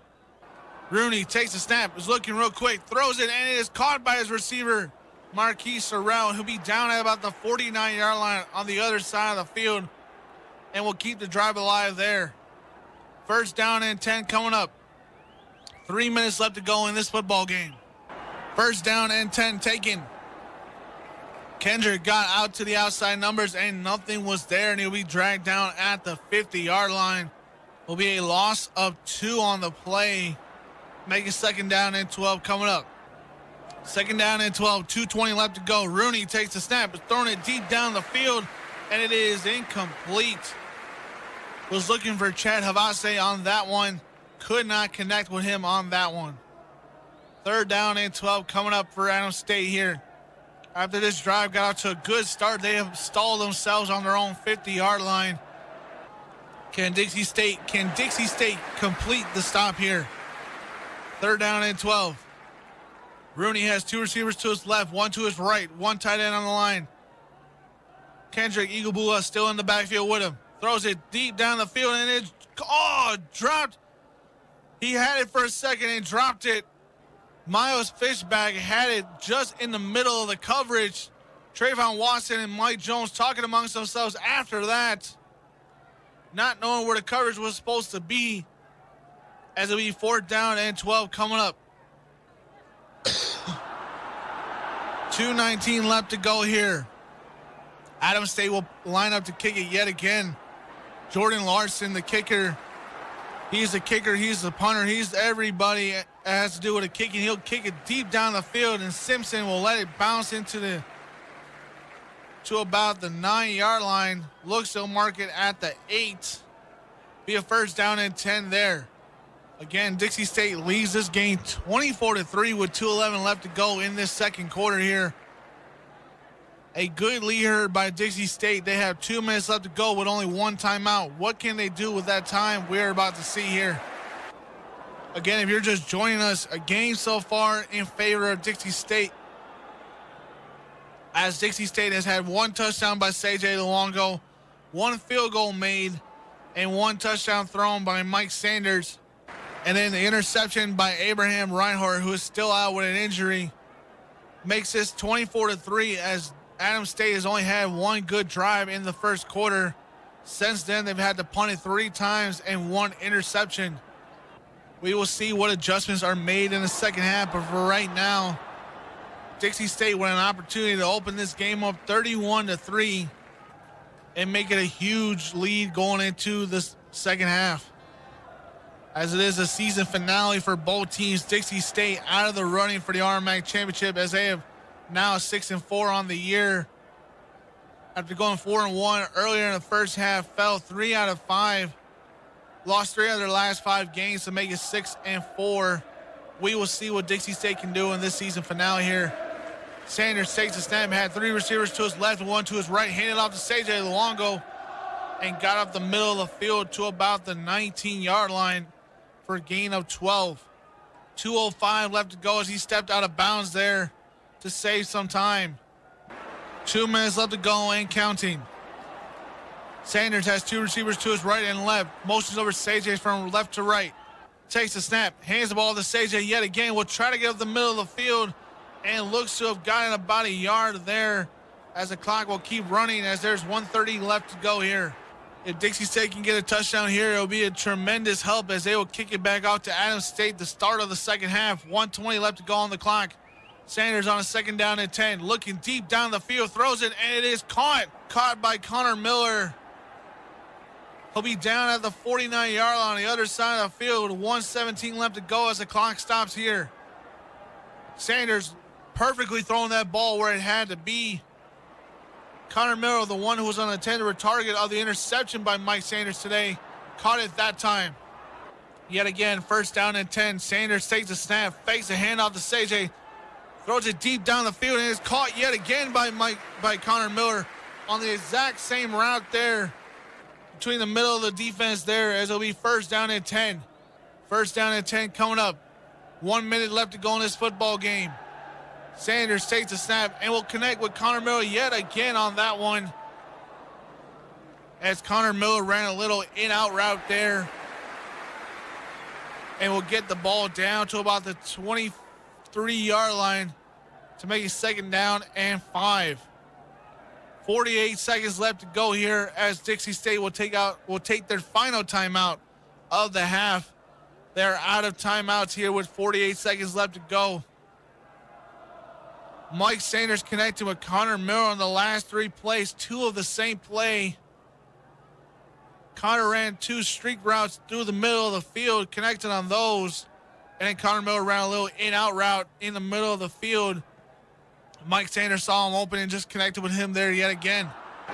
I talked to Mike earlier in the week. I asked him who's his favorite target, and he told me everybody's his favorite target as he likes to dish it out to everybody, tries to get everybody involved in this offense. We will see if he can do that even more today. 2nd down and 5 as Mike Sanders will just throw it into the ground, trying to connect on a running back screen there, and flag flies in late. And it looks like it was going to be a penalty against Adams State for roughing the passer as Mike Sanders took a little late of a hit there late. Yes, indeed, it will be a personal foul, roughing the passer against Adams State. And that will give Dixie State even more field to work with as they'll get to about the 9-yard line as it is a 15-yard penalty. The 12-yard line is where they'll mark it.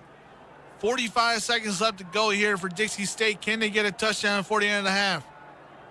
Sanders has 3 receivers to his left, 1 to his right. Motions over CJ from right to left. Sanders takes a snap, throws it into the end zone. It is incomplete. Almost intercepted there. Sanders took a late hit there. No flags are out. That'll be 2nd down and 10 coming up. 2nd down and 10 at their own 12-yard line. Sanders has 2 receivers to his right and left. Motions over Xavier Smith from right to left. Makes it 3 set on his left side. Sanders takes a snap, throws it to Desmond Osborne. He'll try to get down to about the 4-yard line. Dixie State's going to have to go as they have no more timeouts here. Trying to get him to the line as fast as they can. There's 20 seconds left to go. Will they let the clock run out? As there's a timeout taken by Adams State, which is a little curious, but nonetheless, it saves time for Dixie State. 21 seconds left to go in the 2nd quarter as Dixie State leads this game 24-3 with a 3rd down and goal at their own 4-yard line. Will they be able to punch it in? We're about to see here. If they have to send out the kicking unit, AJ is 1 for 2 on the day. Made one from 22 yards, missed one from 39. If they were to spot it here, it would be a 20-yard field goal, something AJ has made a couple times this season. We will see. 3rd down and goal at Dixie State's own 4-yard, at Adams State on 4-yard line. Sanders has two receivers to his right and left. CJ still lined up in the backfield. Sanders takes the snap, is looking, throws it to the end zone, and it is touchdown. Desmond Osborne with his first touchdown of the season, and it'll put Dixie State up 30-3 with 16 seconds left to go. Good route there by Desmond Osborne, who's also known as Butterfingers, as he's had 8 drop passes this season. Had a couple in last week's win against Colorado School Mines. Had a reception earlier on this drive. A good touchdown there by Mike Sanders. The PAT is up, and it is good. AJ Jurgensen stays perfect with 4 PATs made today. As there's 16 seconds left to go on the second quarter here, we're going to take another timeout here on Radio Dixie 91.3, Trailblazer Nation. You're listening to Dixie State Athletics, brought to you by Ken Garff St. George Ford Lincoln at 145 West Hilton Drive in St. George and at stgeorgeford.com. Ken Garff St. George Ford Lincoln, your neighborhood Ford dealer, and the title sponsor for all DSU athletics on Radio Dixie 91.3. It's back to the action for DSU athletics, brought to you by Ken Garff St. George Ford Lincoln. We now return you to Dixie State Athletics. Welcome back to Radio Dixie 91.3 as Dixie State leads this game 31-3 over Adams State in the season finale. As AJ Jurgensen will get ready to line it up, ready to kick it back off to Adams State with little time left to go on the clock. Marquise Sorrell on the reception there. Will be pushed out of bounds at about the 29-yard line, the 30-yard line. That's where Adams State will start their final drive of this first half. We will see what they do with just 9 seconds. They do have one timeout, as they took one timeout on that last drive by Dixie State, where Dixie State had the ball with about 2:11 left to go and ran it all the way down to 16 seconds, as Adams State will just line up to take a knee here and send it into the second half. As Dixie State leads this football game 31-3 over Adams State, again in the season finale for Dixie State here. Trying to get a 7-4 winning record, back-to-back winning records for the team. Would be the first time in 12 years that's happened.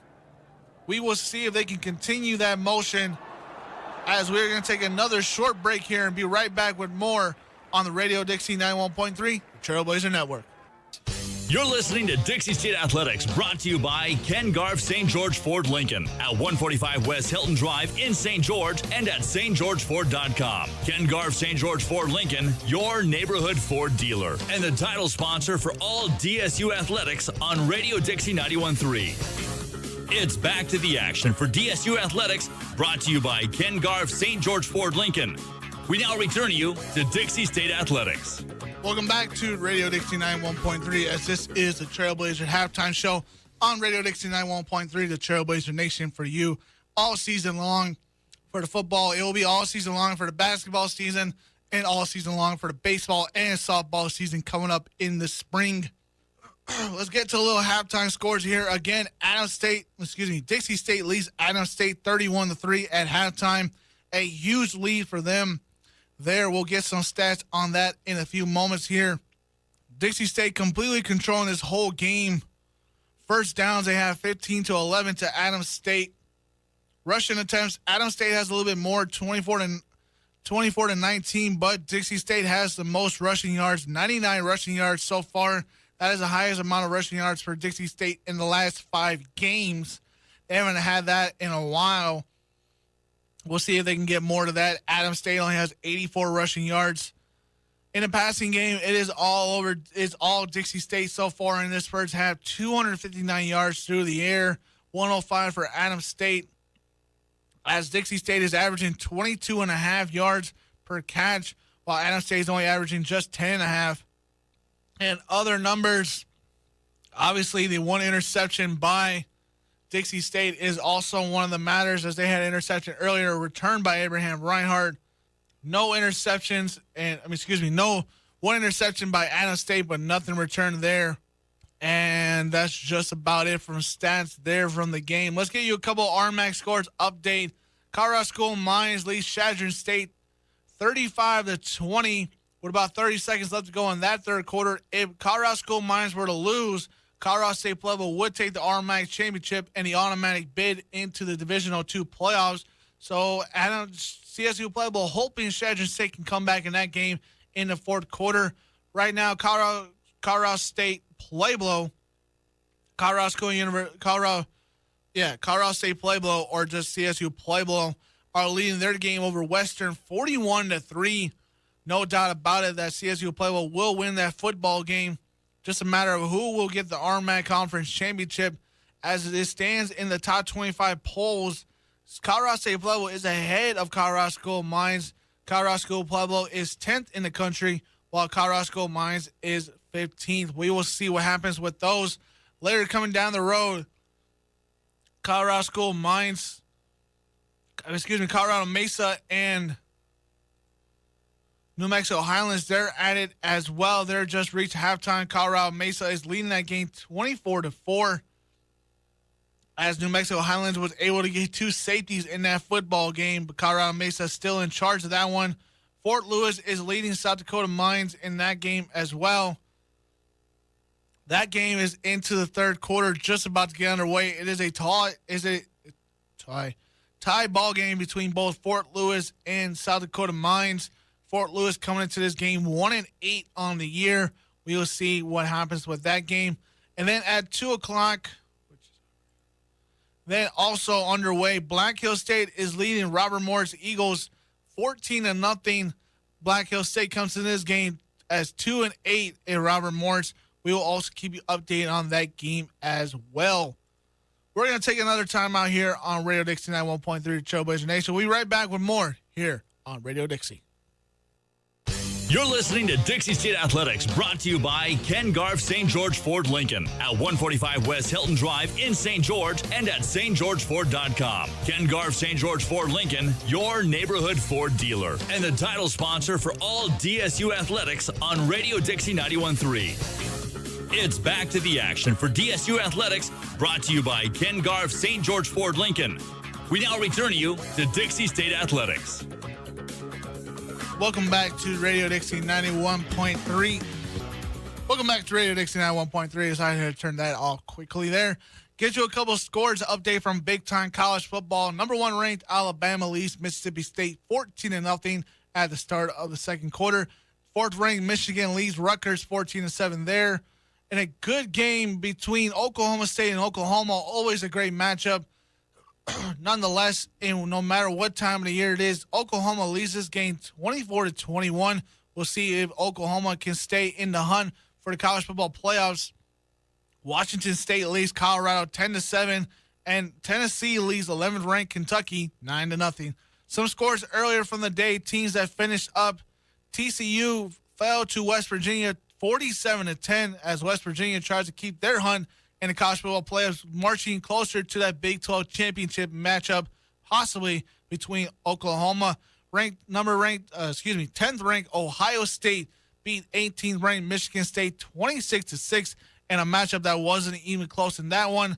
12th ranked UCF, University of Central Florida, keeps their winning streak from 22 games to 23 games as they win over Navy 35-24.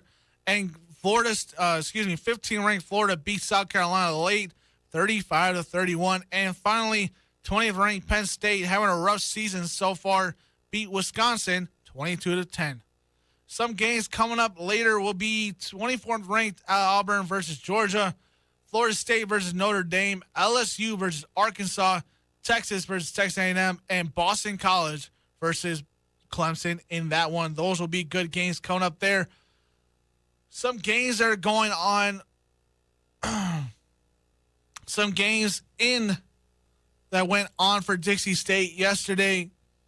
Trailblazer volleyball team lost to Colorado Mesa 3-1 yesterday, as Colorado Mesa will move on to the RMAC championship. That game will be in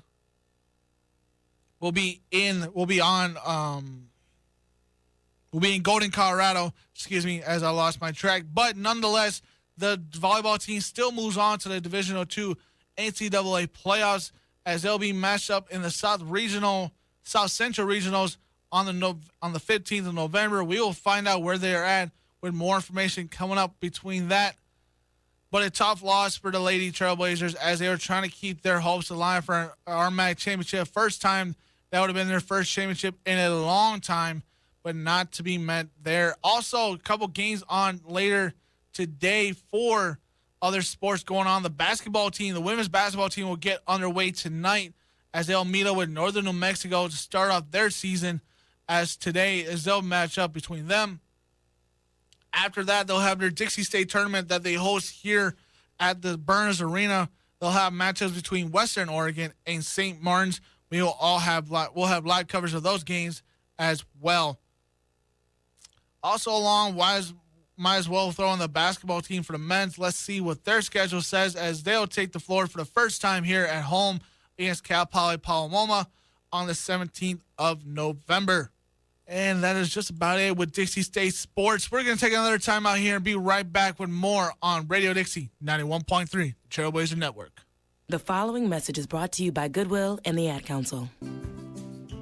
You're listening to Dixie State Athletics, brought to you by Ken Garff St. George Ford Lincoln at 145 West Hilton Drive in St. George and at stgeorgeford.com. Ken Garff St. George Ford Lincoln, your neighborhood Ford dealer, and the title sponsor for all DSU athletics on Radio Dixie 91.3. It's back to the action for DSU Athletics, brought to you by Ken Garff St. George Ford Lincoln. We now return you to Dixie State Athletics. Welcome back to Radio Dixie 91.3, the Trailblazer Network here on Radio Dixie 91.3. We still have a couple minutes before the second half. Starts, there. Of course, if you're just joining us, Dixie State leads this football game 31-3 over Adams State in the season finale. Again, I mentioned it before, not the way we wanted the second half to finish off after Dixie State started off 4-1, went on a 4-game win streak, the longest win streak we have in school history. Lost their 3 out of the last 5. Last week, a huge win in the homecoming game and the senior day game over Colorado School Mines, who came into the game ranked 6th in the country. A huge win in that one, a gunslinging ball game there, 52-45, a win by Dixie State to finish out the home stretch of the season. Also setting a record there, Dixie State has never gone undefeated at home at all in their school history. That is the first time that's ever happened, going 5-0 in front of the home crowd. We do appreciate all the home crowd coming out and watching those great games. Some games were amazing. Some games were a little bit of a blowout, but nonetheless, to win in front of your home crowd is huge regardless of how you get it done. And with more of that, let's check out, again, a couple more highlights here as we try to weight down the time here as everybody starts to get ready for the second half. Colorado State Pueblo finished off Western. They won that game 41-3. They've won that game for a long time. Into the fourth quarter, still stands as 35-20 as Chadron State still trails Colorado School of Mines. Don't forget the fact that it doesn't really matter to Dixie State, but regardless, if Colorado School of Mines wins, they'll take the automatic bid into the Division II playoffs. They'll represent the RMAC. Of course, Colorado State Pueblo winning their game today still means they can maybe get it if Colorado School of Mines loses, but with the fact that there's only 10 minutes left to go in the fourth quarter, it seems a little bit far outreach. Other matchups that are going around, Black Hills State still leading Robert Morris 14-0 with 9:06 left to go in that game. South Dakota Mines and Fort Lewis are still tied at 21 all. And yeah, that's just about it with scores from that. Colorado Mesa leads their game 31-4 over New Mexico Highlands. They just scored a touchdown to make it even a bigger score. Congratulations to Colorado Mesa there.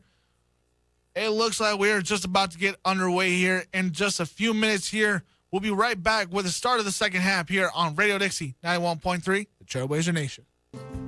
You're listening to Dixie State Athletics, brought to you by Ken Garff St. George Ford Lincoln at 145 West Hilton Drive in St. George and at stgeorgeford.com. Ken Garff St. George Ford Lincoln, your neighborhood Ford dealer, and the title sponsor for all DSU athletics on Radio Dixie 91.3. It's back to the action for DSU Athletics, brought to you by Ken Garff St. George Ford Lincoln. We now return you to Dixie State Athletics. Welcome back to Radio Dixie 91.3 as we are about to get the second half underway. If you are just joining us, Dixie State leads the season finale football game over Adams State 31-3 with the third quarter just getting underway here as Dixie State will kick it back out to Adams State. Dixie State finishing off the first half with a touchdown late. 3 out of their 5 drives were touchdowns, including the 1 interception by Abraham Reinhardt on the defensive side to give them a 31-point lead. Adams State, after their first opening drive, was excellent to get them 3 points. They have been stalled since. They've had to punt the ball 3 times and 1 interception in the game. We will see what they can do on their next drive as they will start off the second half here between Adams State and Dixie State. Marquise Sorrell in the back on the return team to return the punt. A.J. Jurgensen is the place kicker to kick it back off to him. So far, so good for Marquise Sorrell as he's averaged 18 yards for a kick return after fair catching a couple of them. We'll see if he does this on this one as he will not. He will return it from the 4-yard line. Will get into the middle of the field and will be dragged down at about the 20-yard line, and that's where Adams State will start their next drive. Nick Rooney in the numbers start of this second half. Individually, not the greatest numbers by him as he was 9 for 19, 105 yards and 1 interception. Usually a little bit more composed and a little bit more of a accurate quarterback there. We'll see if that changes for him in this second half, as he lines up with one receiver to his right and 1 receiver to his left, 2 tight ends on the line. Tyree Hill in the backfield with him. Rooney tries to escape from the pocket, scrambles to his left, will get away from the pressure and will step out of bounds after a huge hit at about the 24-yard line. No flags fly as it was a legal hit. And man, did he get monstered at the end of that play. Number 21, Jalen Moore, putting on the hit towards him, sending him flying out of bounds to make it 2nd down and 6. 2nd down and 6 coming up here. Rooney has 3 receivers and a bunch set on his left. Scrambles away from the pocket yet again to his left. Will try to get out of bounds and will avoid a hit this time as he'll step out of bounds at about the 25-yard line as it'll be 3rd down and 5. Again, if you're just joining us, after Adams State first drive, it got them 3 points, and it looked like it was going to be a contest. They have been silent on the offensive side of the ball since. We will see what they can do on this one as it's 3rd down and 6. They're 2 for 5 on the day. Dixie State showing the blitz. Rooney takes the snap, is looking deep downfield, throws it, and incomplete. As it'll be 4th down and 5 coming up for Adams State as they'll punt it back off yet again to Dixie State. Dixie State should get good field position on this one. Should get the ball around the 35 or the 40-yard line on the other side of the field. We will see what happens as Jordan Larson lines up to kick it back off to Dixie State. Kick is up, and it is away, and it is a booming kick. And Simpson will gather it up at about the 40-yard line. 41-yard line. That's where Dixie State will start their next drive of this second half. Dixie State out to a great start so far. Mike Sanders having a great game so far today, as always. He's 12 for 20 for 259 yards, 2 touchdowns, 1 interception. 60% of his passes have been completed today. A little bit more accurate than that by Mike Sanders as well. We will see if he can get more accurate today. 1st down and 10 at the 41-yard line. Sanders has a 3-bunch set to his right, 1 receiver to his left. Motions over Xavier from right to left. Fakes a handout to him, throws it to Sage. Sage will get out to the numbers and will get to about the 35, 33-yard line on the other side of the field. A great little route there run by Sage, as he sat in the backfield with Mike for a couple seconds, then flew out to the flat and just got the reception there and got a good gain of 25 yards on that one to get on the other side of the field of Adams State's. Dixie State has 2 tight ends on the line, hands the ball to Sage yet again, gets a good gain up the middle of the field and will be down at about the 20 at the 21-yard line. Dixie State 2 for 3 on the day inside the 20 yards. Sanders motions over CJ from right to left.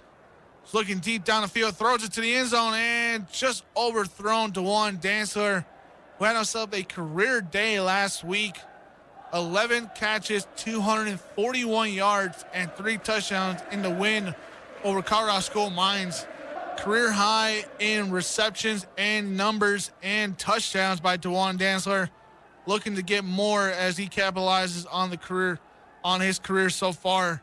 Looking to add more to it as he goes into his senior year next season. Sanders takes the snap, has 3 receivers to his left, 2 tight ends on the line. Takes the snap, is looking deep down the field, throws it to the end zone, and it is caught for the touchdown. DeJuan Dantzler, who I just talked about, has his first catch of the day and for a touchdown. It'll be his 4th touchdown in the last 2 games as Dixie State leads this game 37-3 with 11:57 left to go with a pending PAT here. That is Mike Sanders' 3rd touchdown of the day, his 11th on the season. Great drive there by Dixie State as the PAT is up, and it is good. Not only did Mike Sanders have a great play there, A.J. Jurgensen is 5 for 5 on the day when it comes to PAT. The first time this season for him. Looking at the replay, Sanders just sat there. DeJuan Dantzler ran basically an in route up the middle of the field and got the touchdown there. That's his first reception of the day. A good reception there to make it 38-3. We're going to take a timeout here and be right back with more on Radio Dixie 91.3, Trailblazer Nation. You're listening to Dixie State Athletics, brought to you by Ken Garff St. George Ford Lincoln at 145 West Hilton Drive in St. George and at stgeorgeford.com. Ken Garff St. George Ford Lincoln, your neighborhood Ford dealer, and the title sponsor for all DSU athletics on Radio Dixie 91.3. It's back to the action for DSU Athletics, brought to you by Ken Garff St. George Ford Lincoln. We now return you to Dixie State Athletics. Welcome back to Radio Dixie 91.3. If you are just joining us or have been with us all day, Dixie State leads this football game 38-3 with 11:57 left to go over Adams State in the season finale for them, as Dixie State tries to go 7-4 and put another winning record ahead of them, as A.J. Jurgensen will kick it back out to Marquise Sorrell, and he'll bounce around the 10-yard line, and Marquise will just land on it there at the 11-yard line. That's where Adams State will start their next drive. Mentioned it before, and we'll keep mentioning it all day. Dixie State looking for their true first winning season. Obviously, a lot of people say a winning season is getting a game over 500, not being 500 or below, but a true winning season is getting a couple games, 2, 3, or 4 games above 500.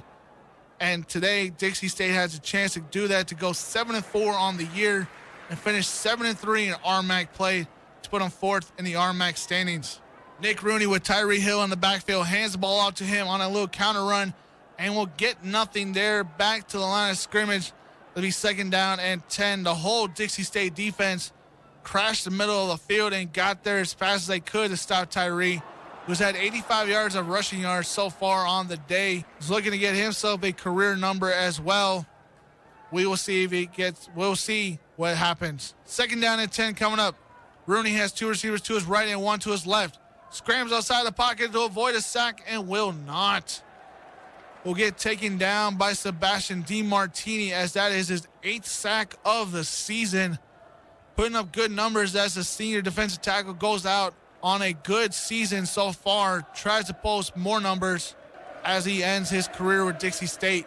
Rooney has 2 receivers to his right, 1 to his left, and yet again throws it deep down the field, and it is broken up late.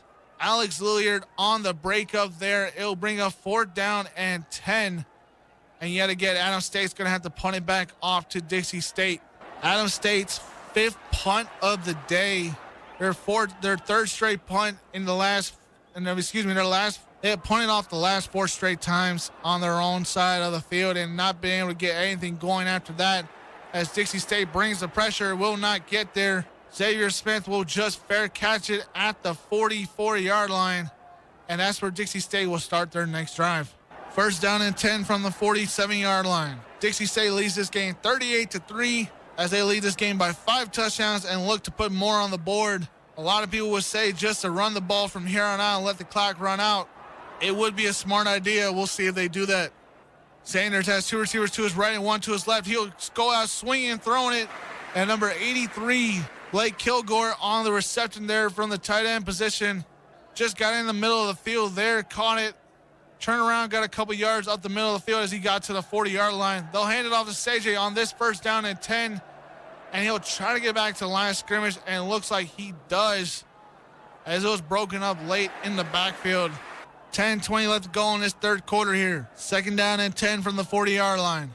Dixie State, Sanders lines up with two receivers to his left, one to his right. Two tight ends on the line. CJ in the backfield. Motions over one receiver from left to right. Sanders throwing it deep down the field, and it is incomplete. Again, was looking for DeJuan Dantzler there, who just had the last touchdown for Dixie State. Just about 5 yards ahead of him on that one as DeJuan limps off the field just a little bit. Hopefully he can come back and it's not too much of a serious injury. Sanders has two receivers to his right, three receivers to his left, an empty backfield. Pushes one from left to into the backfield with him. Sanders fakes the handoff. CJ throws it deep down the field, and it is... Oh, it was dropped. It was bobbled around by Xavier Smith. He had it for a second there, could not pull it in. And it'll be fourth down and 10 coming up for Dixie State. Sanders putting it right where it had to be. Xavier Smith juggling it around late as he was trying to catch it and get up the field, but could not get it there as it'll be fourth down and 10. Josh Carlson will come out to punt for the first time today. He'll punt from his own 49-yard line. Punt is away, and it's a good one as he'll try to pin Adams State deep in, and he'll fly into the end zone. Adams State will start their next drive on the 25-yard line. Josh Carlson having a pretty good season so far. He averages about 4 punts per game.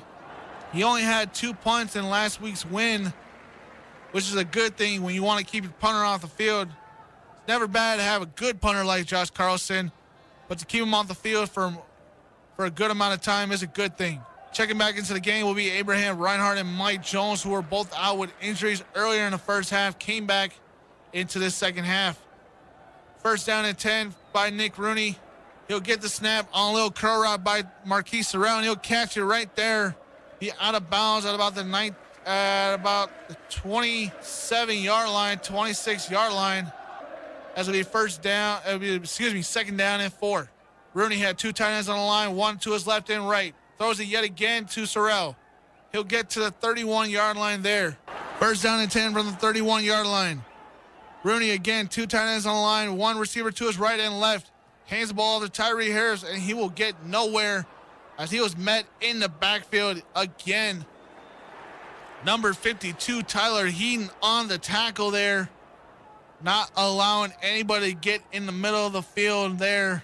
As it'll be second down and 13. Rooney takes the snap yet again, throws it deep down the field, and it is... Was it caught or not? Yes, they'll say it was caught. Marquise Sorrell yet again, his third reception of this drive. Rooney putting it perfectly in the place where he had to throw it as he was pushed out of bounds late there.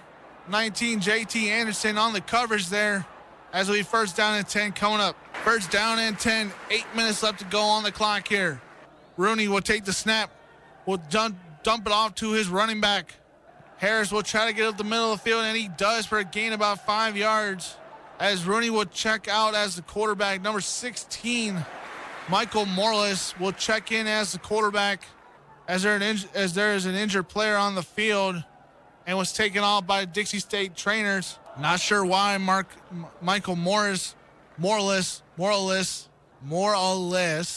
so I try to say his last name, checked into the game, but he does as the injured player, number 42, Wes Moyahi, will limp off the field quietly as number 45, Donovan Williams, the senior D lineman, will check into the game for him.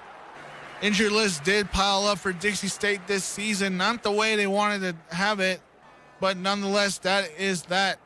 Morales is still the quarterback in. Takes a snap. It's looking deep downfield. Will throw it and be broken up late there by Darren Jones on the coverage. Number 81, Chad Havase, was the intended target. Good little throw there by Michael more or less, but just could not get it there, as it'll be 3rd down and 6.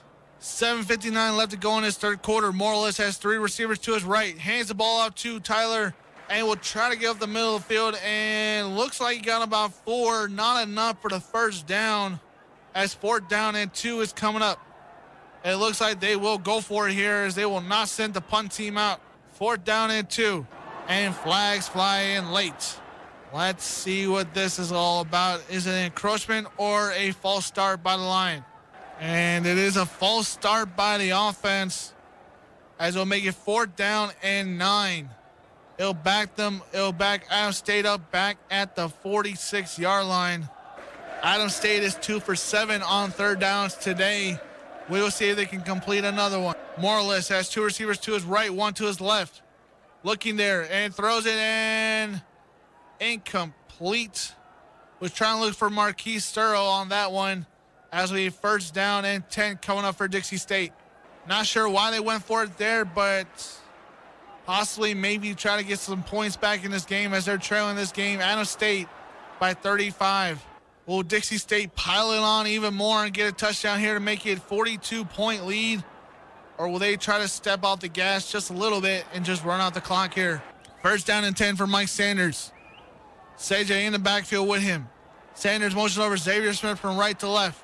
Sanders takes a snap, hands the ball to CJ. He'll try to get up the middle of the field, and we'll do that, and we'll get down at about the 50-yard line.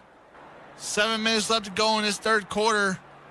2nd down and 7 at the 48-yard line. A good little counter run there yet again. Something Dixie State likes to run a lot is a lot of counter runs and trap runs. Try to get the defense off. CJ will take it again. We'll just try to get a little inside zone up the middle, and we'll get about a yard there or 2. As it'll be 3rd down and 5 coming up. 6:20 left to go in this third quarter here.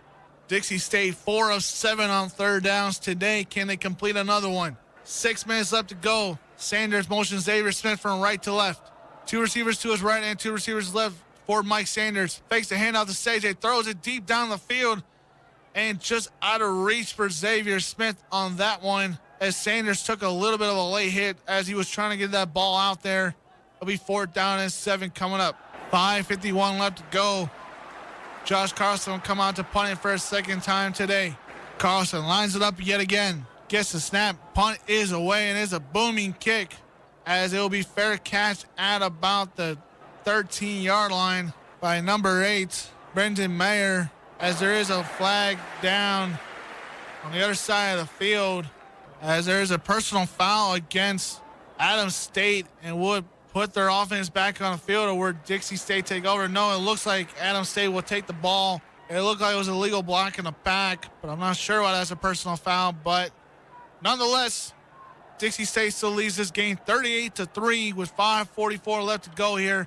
We're going to take a quick time out here and be right back with more on the Trailblazer Network here on Radio Dixie 91.3.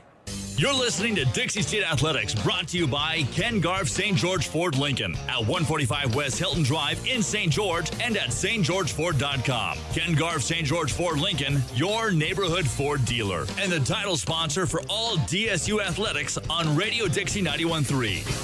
It's back to the action for DSU Athletics, brought to you by Ken Garff St. George Ford Lincoln.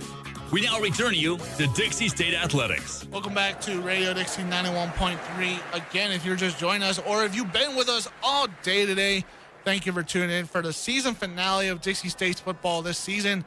Dixie State leads this football game 38-3 over Adams State with 5:44 left to go in this third quarter. We 1st down and 10 on Adams State's own 12-yard line. On their own 2-yard line after the 10-yard penalty pushed them back on their own 2. As we 2nd down and 10 coming up, as there was a quick play run there and I could not catch up. Michael Morales is still the quarterback in for Adams State. 2nd down and 8 coming up. And it is Morales takes the snap, fakes a handout to Tyree Harris, throws it deep down the field, and it is caught by Chad Havisier. He'll step out of bounds at about the 31-32-yard line. A good gain there of 24, as there's a flag on the field. Let's see who it is against. Holding is called against Dixie State and is declined as it'll be a first down and 10 coming up for Adams State here. 5:12 left to go in this one. At the 30-yard line will be placed for Adams State. Morless has one running back in the backfield. Two on the line, two tight ends on the line. Morless looking deep down the field yet again, throws it, and it is caught. It looks like it was caught, and Marquise Surlis will walk into the end zone for a touchdown. I am as confused as everybody else. I did not catch the play as the cameramen were trying to catch up as well, and it looks like the touchdown will stand, and Adams State eats into this lead as Dixie State still leads this game 38-9 with a pending PAT here. As I look at the replay and try to get it back to you guys, Morless throws it deep down the field, and yeah, Surlis does not step out of bounds, and he just runs back for a touchdown there from the 40-yard line. The kick is up, and it's good on the PAT by Jordan Larson. Dixie State still leads this football game 38-10 with 4:50 left to go in this third quarter here. As I keep watching the replay, I'm just amazed by the fact that he was still able to stay in bounds by Searle and get the touchdown, completely walks in and cuts his lead from 5 touchdowns to 4. As I'll keep it here live on Radio Dixie 91.3. Not what Dixie State was expecting. We will see if Dixie State can respond back, as their last 2 drives have been 3 and outs, and they've had to send Josh Carlton a punt. 2 punts have been good punts. One drive by Adams State ended up in a 3 and out. Then the next one, which is the last one, ended up in a touchdown. And they're on their own 2-yard line. 98 yards down the field for a touchdown to cut this lead into 28.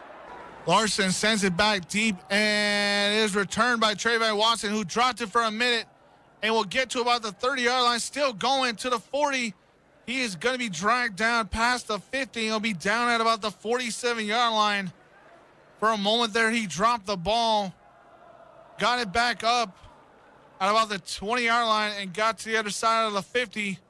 Good punt there by Trayvon Watson. 4:40 left to go in this football game.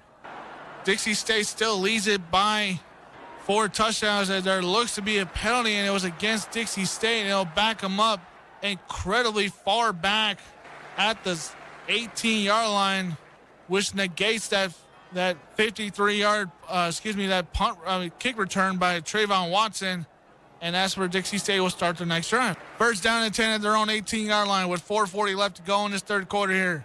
Sanders has 2 receivers to his right, 1 to his left. Little quick pass, throws it to Desmond Osborne. He'll get to about the 30, and we drag down at the 40-yard line. We'll get someone back of that field position they lost after the penalty. It'll be a first down and 10 at the 40-yard line as the clock still runs. First down and 10 at the 40-yard line. Sanders has 2 receivers to his right, 1 to his left. Flags will fly before the snap, and it looks like encroachment will be called against Adams State. No, it'll be a false start against Dixie State. They'll back them up 5 yards to the 35-yard line. It'll be first down and 15. First down and 15 at the 35-yard line. 4 minutes and 10 seconds left to go here in this third quarter. Sanders has 2 receivers to his right, 1 to his left, 1 tight end on the line. Motions over CJ from left to right. Sanders takes a snap, throws it. It is caught by Desmond Osborne yet again. And he'll get some of the yards they lost yet again. And another flag is on the field. As it stands, and there's a holding call against Dixie State. And he'll back up Dixie State even more, as is a pass interference call against Dixie State. It's on Desmond Osborne, who was just on the reception there last play. He'll back him up to the 20-yard line, make it first down and 30. Long way to go for a first down to keep this drive alive. Sanders will take the snap. Flags will fly. Sanders throws it deep down the field, and it is incomplete. Trying to connect with Giovanni Sanders on that one, as there was a flag before as the snap was given, and it'll be encroachment against Adams State. Will make it first down and 25. As there's 3:30 left to go in this football game, as we keep going forward and backwards off of penalties here. Still first down. Sanders motions over to tight end from right to left. CJ will go from left to right on the side. Sanders hands the ball off to CJ. CJ will try to get up the middle of the field. Will get good yardage, and will get down to about the 36-yard line. and we'll get a good gain there of 11 to get some field back, some field back for Dixie State. Good little juke moves there, missing everybody as much as he could there as there's 3 minutes left to go. 2nd down and 15 for Dixie State. Desmond Osborne goes from left to right in motion by Mike Sanders. Sanders will take the snap, hand the ball to CJ. No, it's a little flea flicker. End around, and Isaiah Wooden try to get out and got about a yard there to be 3rd down and 14. A nice little trick play there, but just could not get anything going as Mike Sanders tried to block, but not a good enough block there to get some field is back. 3rd down and 14. Dixie State is 4 of 8 for today. Can they pick up this 3rd down here? As yet, flags will fly yet again. Sanders got a free play. We'll throw it deep down the field and flags will fly yet again. There's 2 flags down on the field, and it looks like both are against Adams State as Giovanni Sanders on that one was being held all over the place by Donovan Robinson. Let's see what the calls are, but I have a feeling they're both against Adams State here. As the ref gives the call, there's 2 fouls, 1 against Adams State for encroachment, and then that penalty is declined, obviously. But pass interference against defense on Donovan Robinson. I was correct. And that will be accepted for a 1st down. And finally, after 20 penalties on the last plays, there'll be a true 1st down, and we'll give Dixie State the ball on the 49-yard line. 2 minutes and 11 seconds left to go in this 3rd quarter here. 38-10 is the lead by Dixie State. Can they put up more points on this board? Sanders has a bunch trip set to his right. Motions over 1 receiver from right to left. Sanders taking it, looking. Throws it off to Xavier Smith. Will try to get up the middle of the field and will get down at about the 35-yard line. Excuse me, that was Isaiah Wooden, not Xavier Smith.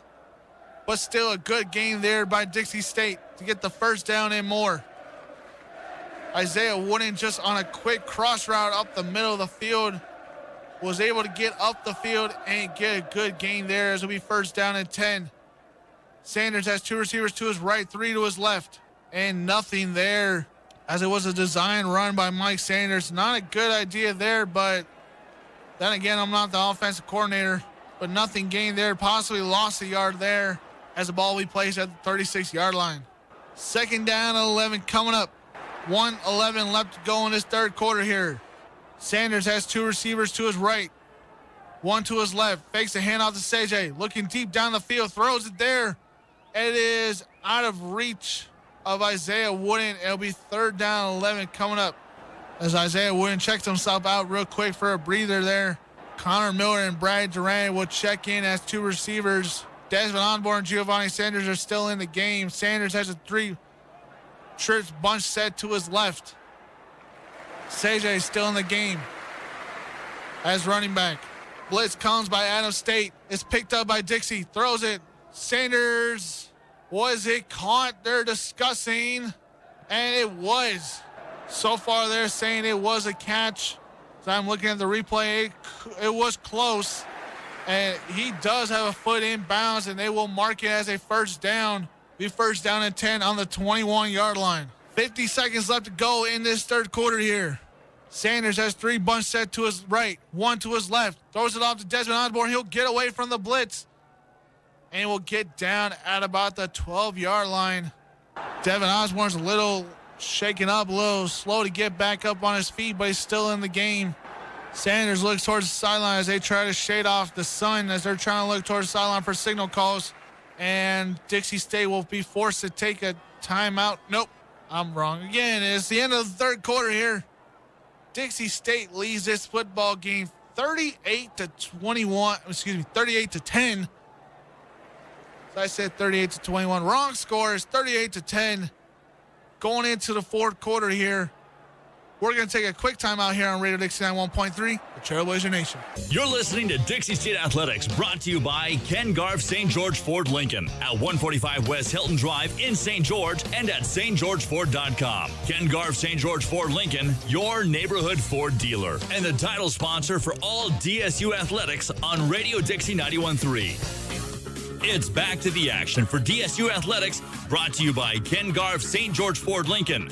We now return you to Dixie State Athletics. Welcome back to Radio Dixie 91.3. The start of the fourth quarter in the season finale for Dixie State here against Adams State. And they're leading this game 38-10, a second down and 1 on their own 12-yard line. Looking to punch in yet another touchdown as Connor Merrill will run the Wildcat and will walk into the end zone for a Trailblazer touchdown. Make it 44-10 with 4:55 left to go in the fourth quarter. A quick score there. Not wasting any time. Trying to put more points on the board with a pending PAT here by A.J. Jurgensen. A.J. lines up for the punt. For the PAT. He is 5 for 5 on the day. The PAT is up. And it is good. He is 6 for 6. His career high in PATs all season long. Hopefully, if he goes back out there, he'll make them even more. Again, Dixie State scores real quick. We're going to keep it here after we already taken a break.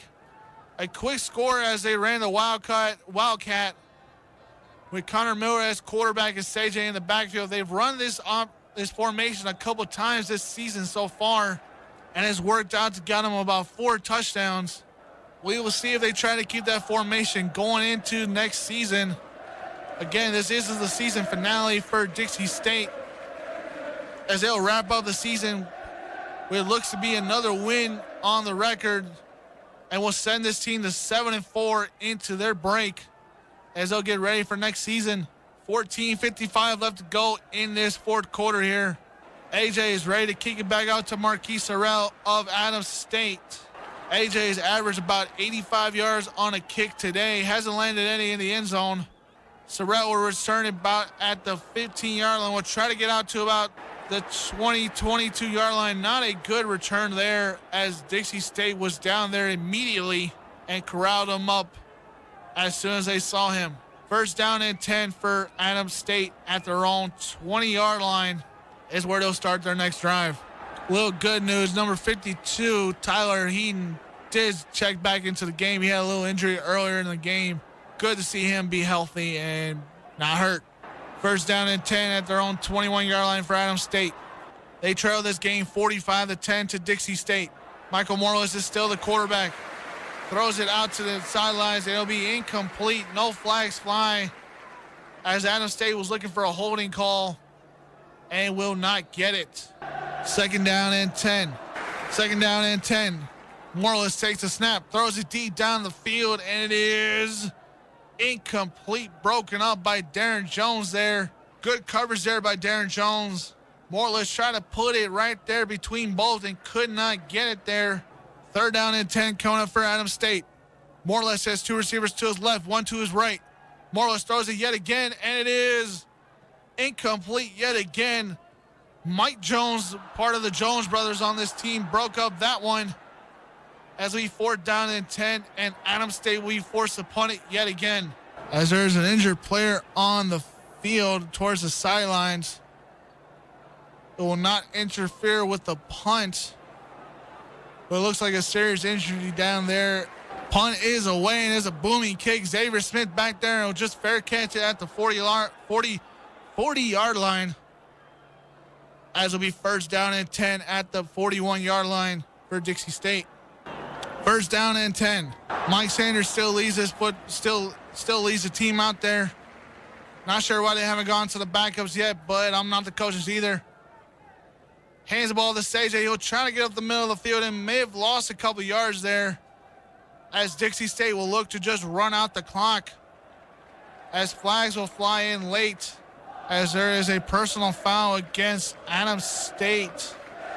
They'll make it a first down and 10 on the other side of the 50, specifically at the 46-yard line. It'll be first down and 10 at the 46-yard line. Again, Connor Miller will check in for the Wildcat formation. Motions over Xavier Smith from left to right. Connor will take the snap. We'll throw it back to CJ, and it will be incomplete. It'll be second down and 10 coming up as they were trying to run a little screen play for CJ. It did not work. I understand Dixie State's up by 5 touchdowns, and this game is far out of reach. But to throw a little gamble there, I don't think it's the right idea. I think just run the ball here from here on out is just the idea to run the clock out. The game has already been won. Why trying to make the opponent feel any worse? I don't know. As I'll hand the ball to CJ. No, Connor Miller will get up the middle of the field and will get to about the 37-yard line. A tough gain there. A gain of 9 on the play as they fake the handoff to CJ. Everybody bit on the CJ handoff as there's an injured player on the field. They're helping him up off the field. Cannot tell the number, but obviously when the game's far out of reach, the game is far out of reach, and like it is, you never want to see injuries like that, especially in the season finale. Hopefully the guy is all right and able to get off the field. No serious injury is upon him. Hopefully that is a good thing. As they're helping the guy off, it looks like it's his foot. Number 75, Leonard Spalgula, is being limping off the field. It'll be 3rd down and 3 as we resume play. 13:45 left to go. 3rd down and 2. Again in a Wildcat formation.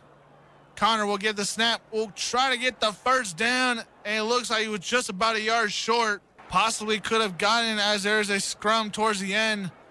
CJ Luongo getting a little chirpy as it'll be 4th down and 1. As Dixie State will keep their offense out there as there's 13 minutes and 20 seconds left to go in this football game. 4th and 1. CJ is in the backfield with Mike. Hands the ball to CJ. He'll try to get up the middle of the field and will get the 1st down as the clock will keep rolling. 1st down and 10 coming up. 12 minutes left to go in this football game. As it'll be 1st down and 10, Sanders has a 3-bunch set to his left, 1 to his right. CJ in the backfield with him. Motion CJ from left to right. Sanders throws it, and it is broken up late. Isaiah Wooden, the intended target. Donovan Robinson on the coverage there. As will be 2nd down and 8 coming up. 12:29 left to go.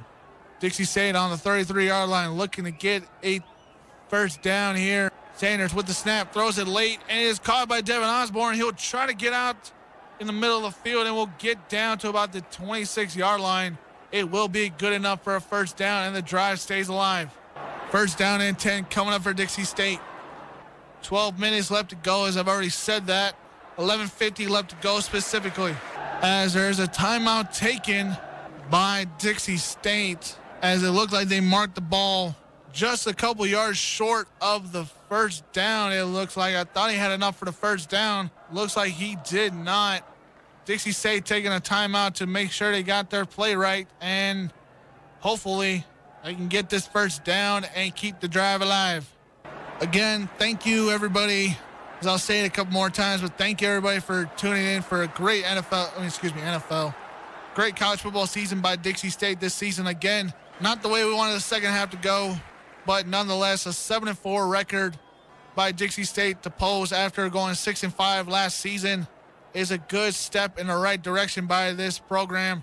And hopefully more wins are going to come, and hopefully we can be competing for the RMAC championship and possibly be in the Division II playoffs and pose a true threat.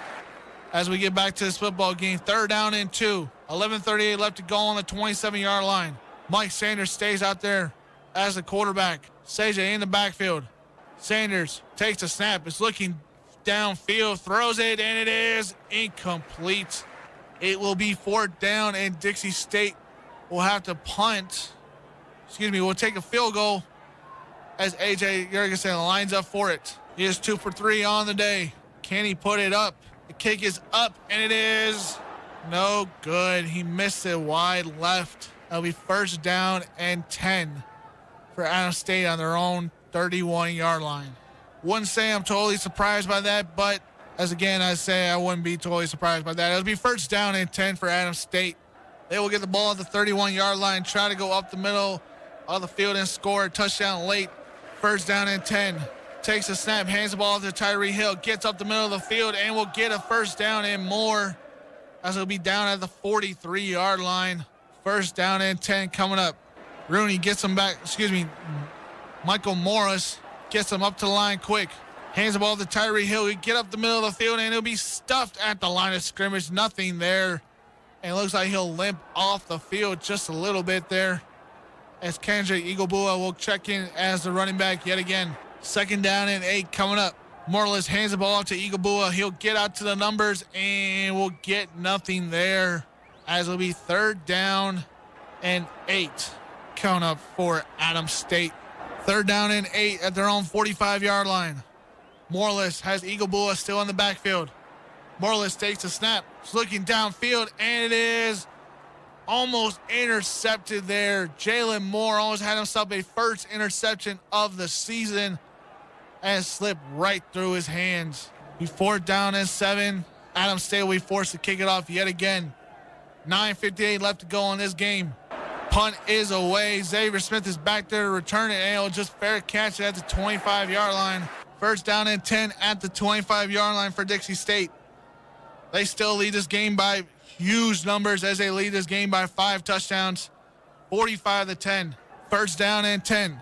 Easton Smith will check in as the quarterback. Hands the ball to Sage. Sage will get up the middle of the field and will get back to the line of scrimmage, as it looks like Mike Sanders' day is over.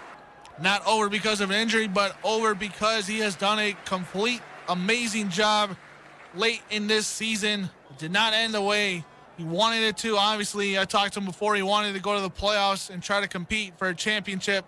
But nonetheless, a 7-4 record for this football team and for Mike is a great end. As Easton will hand the ball off yet again to Sage. He'll get out to the numbers and will get nothing there. 3rd down and 12. As Dixie State will start to sub in some backups to get some playing time here. Sage will check out for the final time today, as Lawrence Starks will come in to finish the game off. More subs on the line as well. It looks like Trent Darms is the quarterback now. They're trying to get everybody involved. Not hating on that at all. Darms loses the snap. Scrambles inside the pocket. Will run for the 1st down. Will get the 1st down and more. And will get down to the 40-yard line. Pulling off an incredible play there, as Darms lost the snap, fumbled behind him, ran outside to his left side and got out, and nobody was there, and will just dive in the middle of the numbers and got out to the 41-yard line. It'll be a 1st down and 10. Darms still the quarterback. Takes the snap, hands and fakes the handoff to Lawrence Starks, throws it, and complete there to Connor Miller. They're looking at the replay there. So I'm looking at the replay, but there's no challenges in Division II play. So nonetheless, it is a 2nd down and 6 coming up, as all the backups so far are checked into the game here. All the starters have checked out. 2nd down and 6, 7:20 left to go here. Adams State showing the blitz.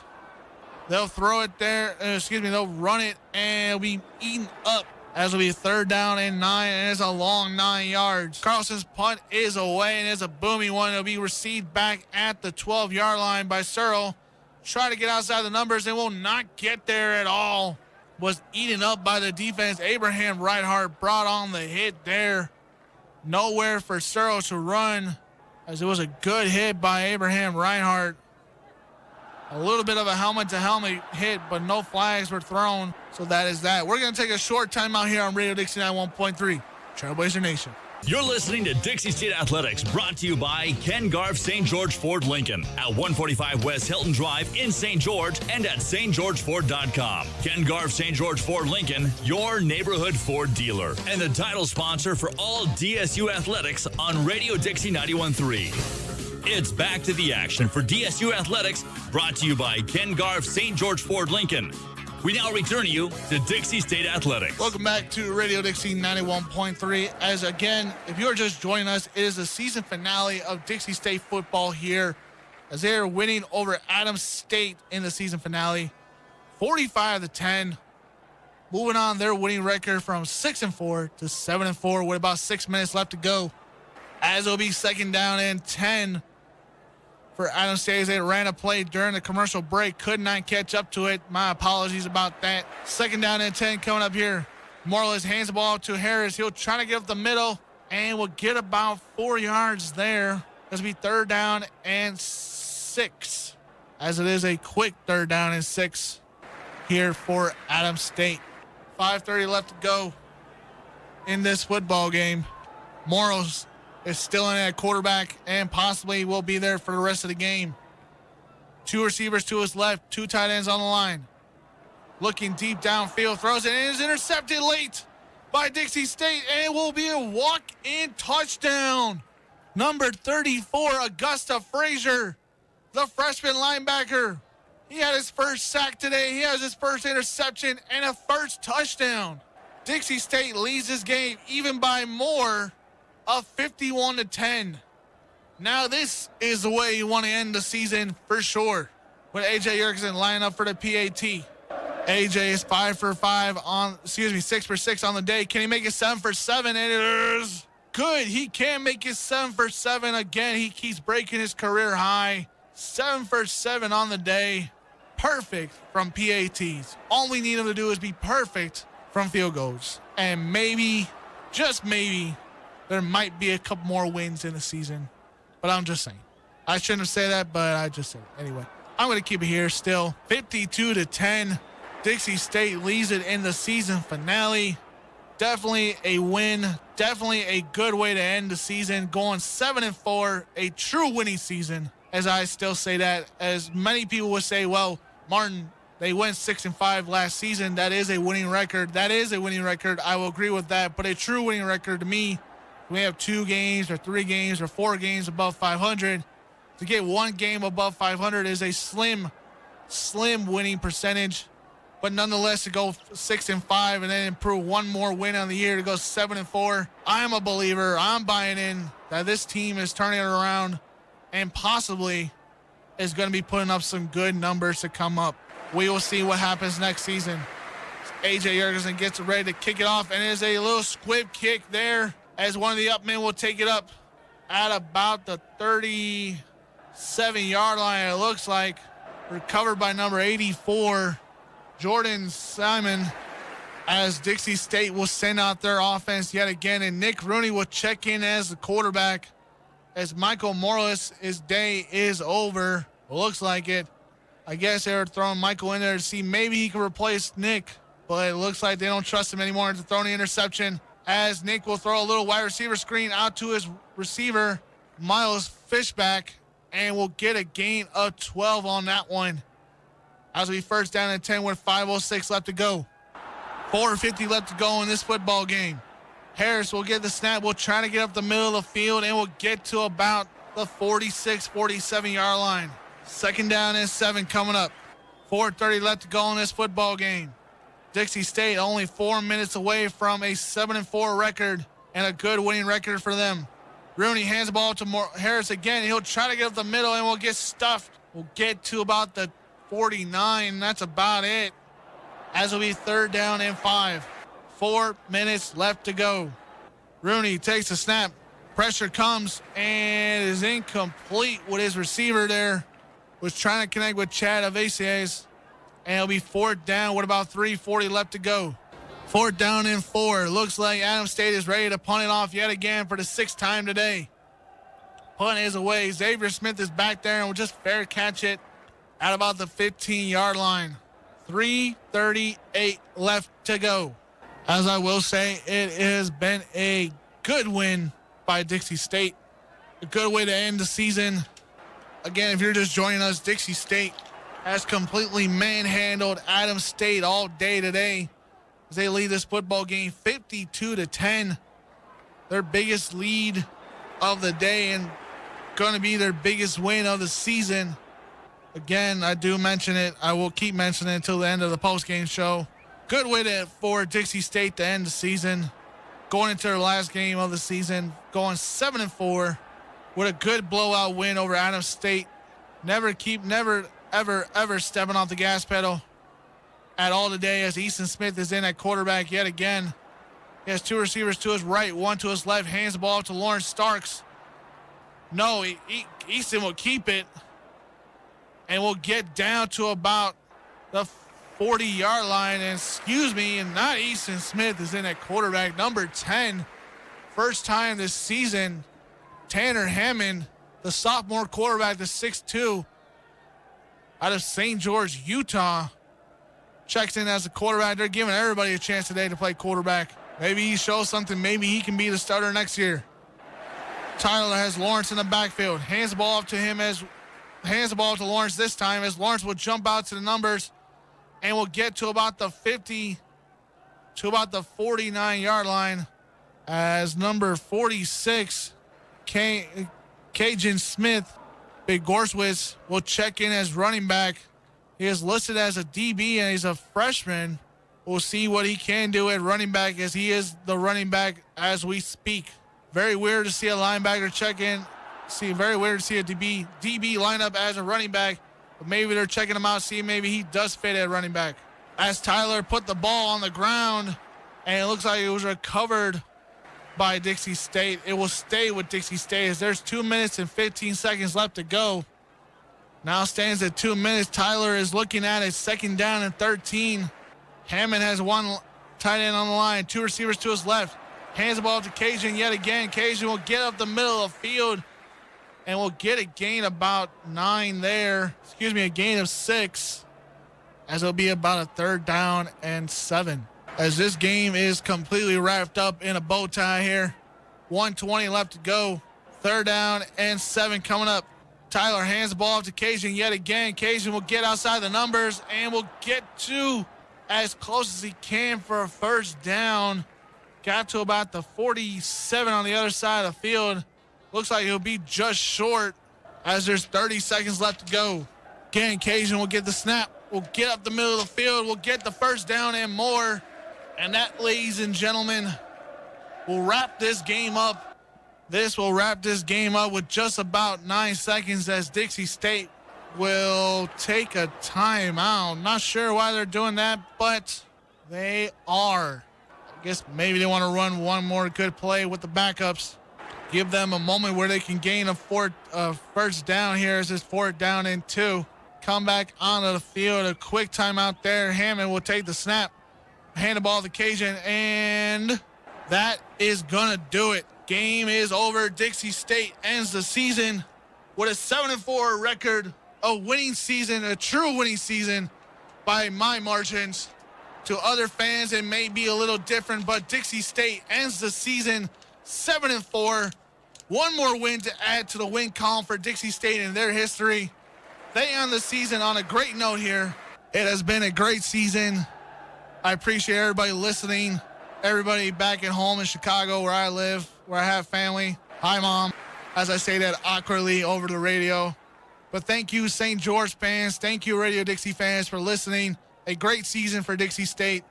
Nonetheless, as they will not go to the Division II playoffs, the season ends today, but a 52-10 win over Adams State is a great way to end the season, a great way to go into next season with more momentum to even work towards more of winning more games. Possibly next season we can win 8 to 9 games and maybe just sniff the Division II playoffs and the RMAC championship and prove that we are going in the right direction as a football program.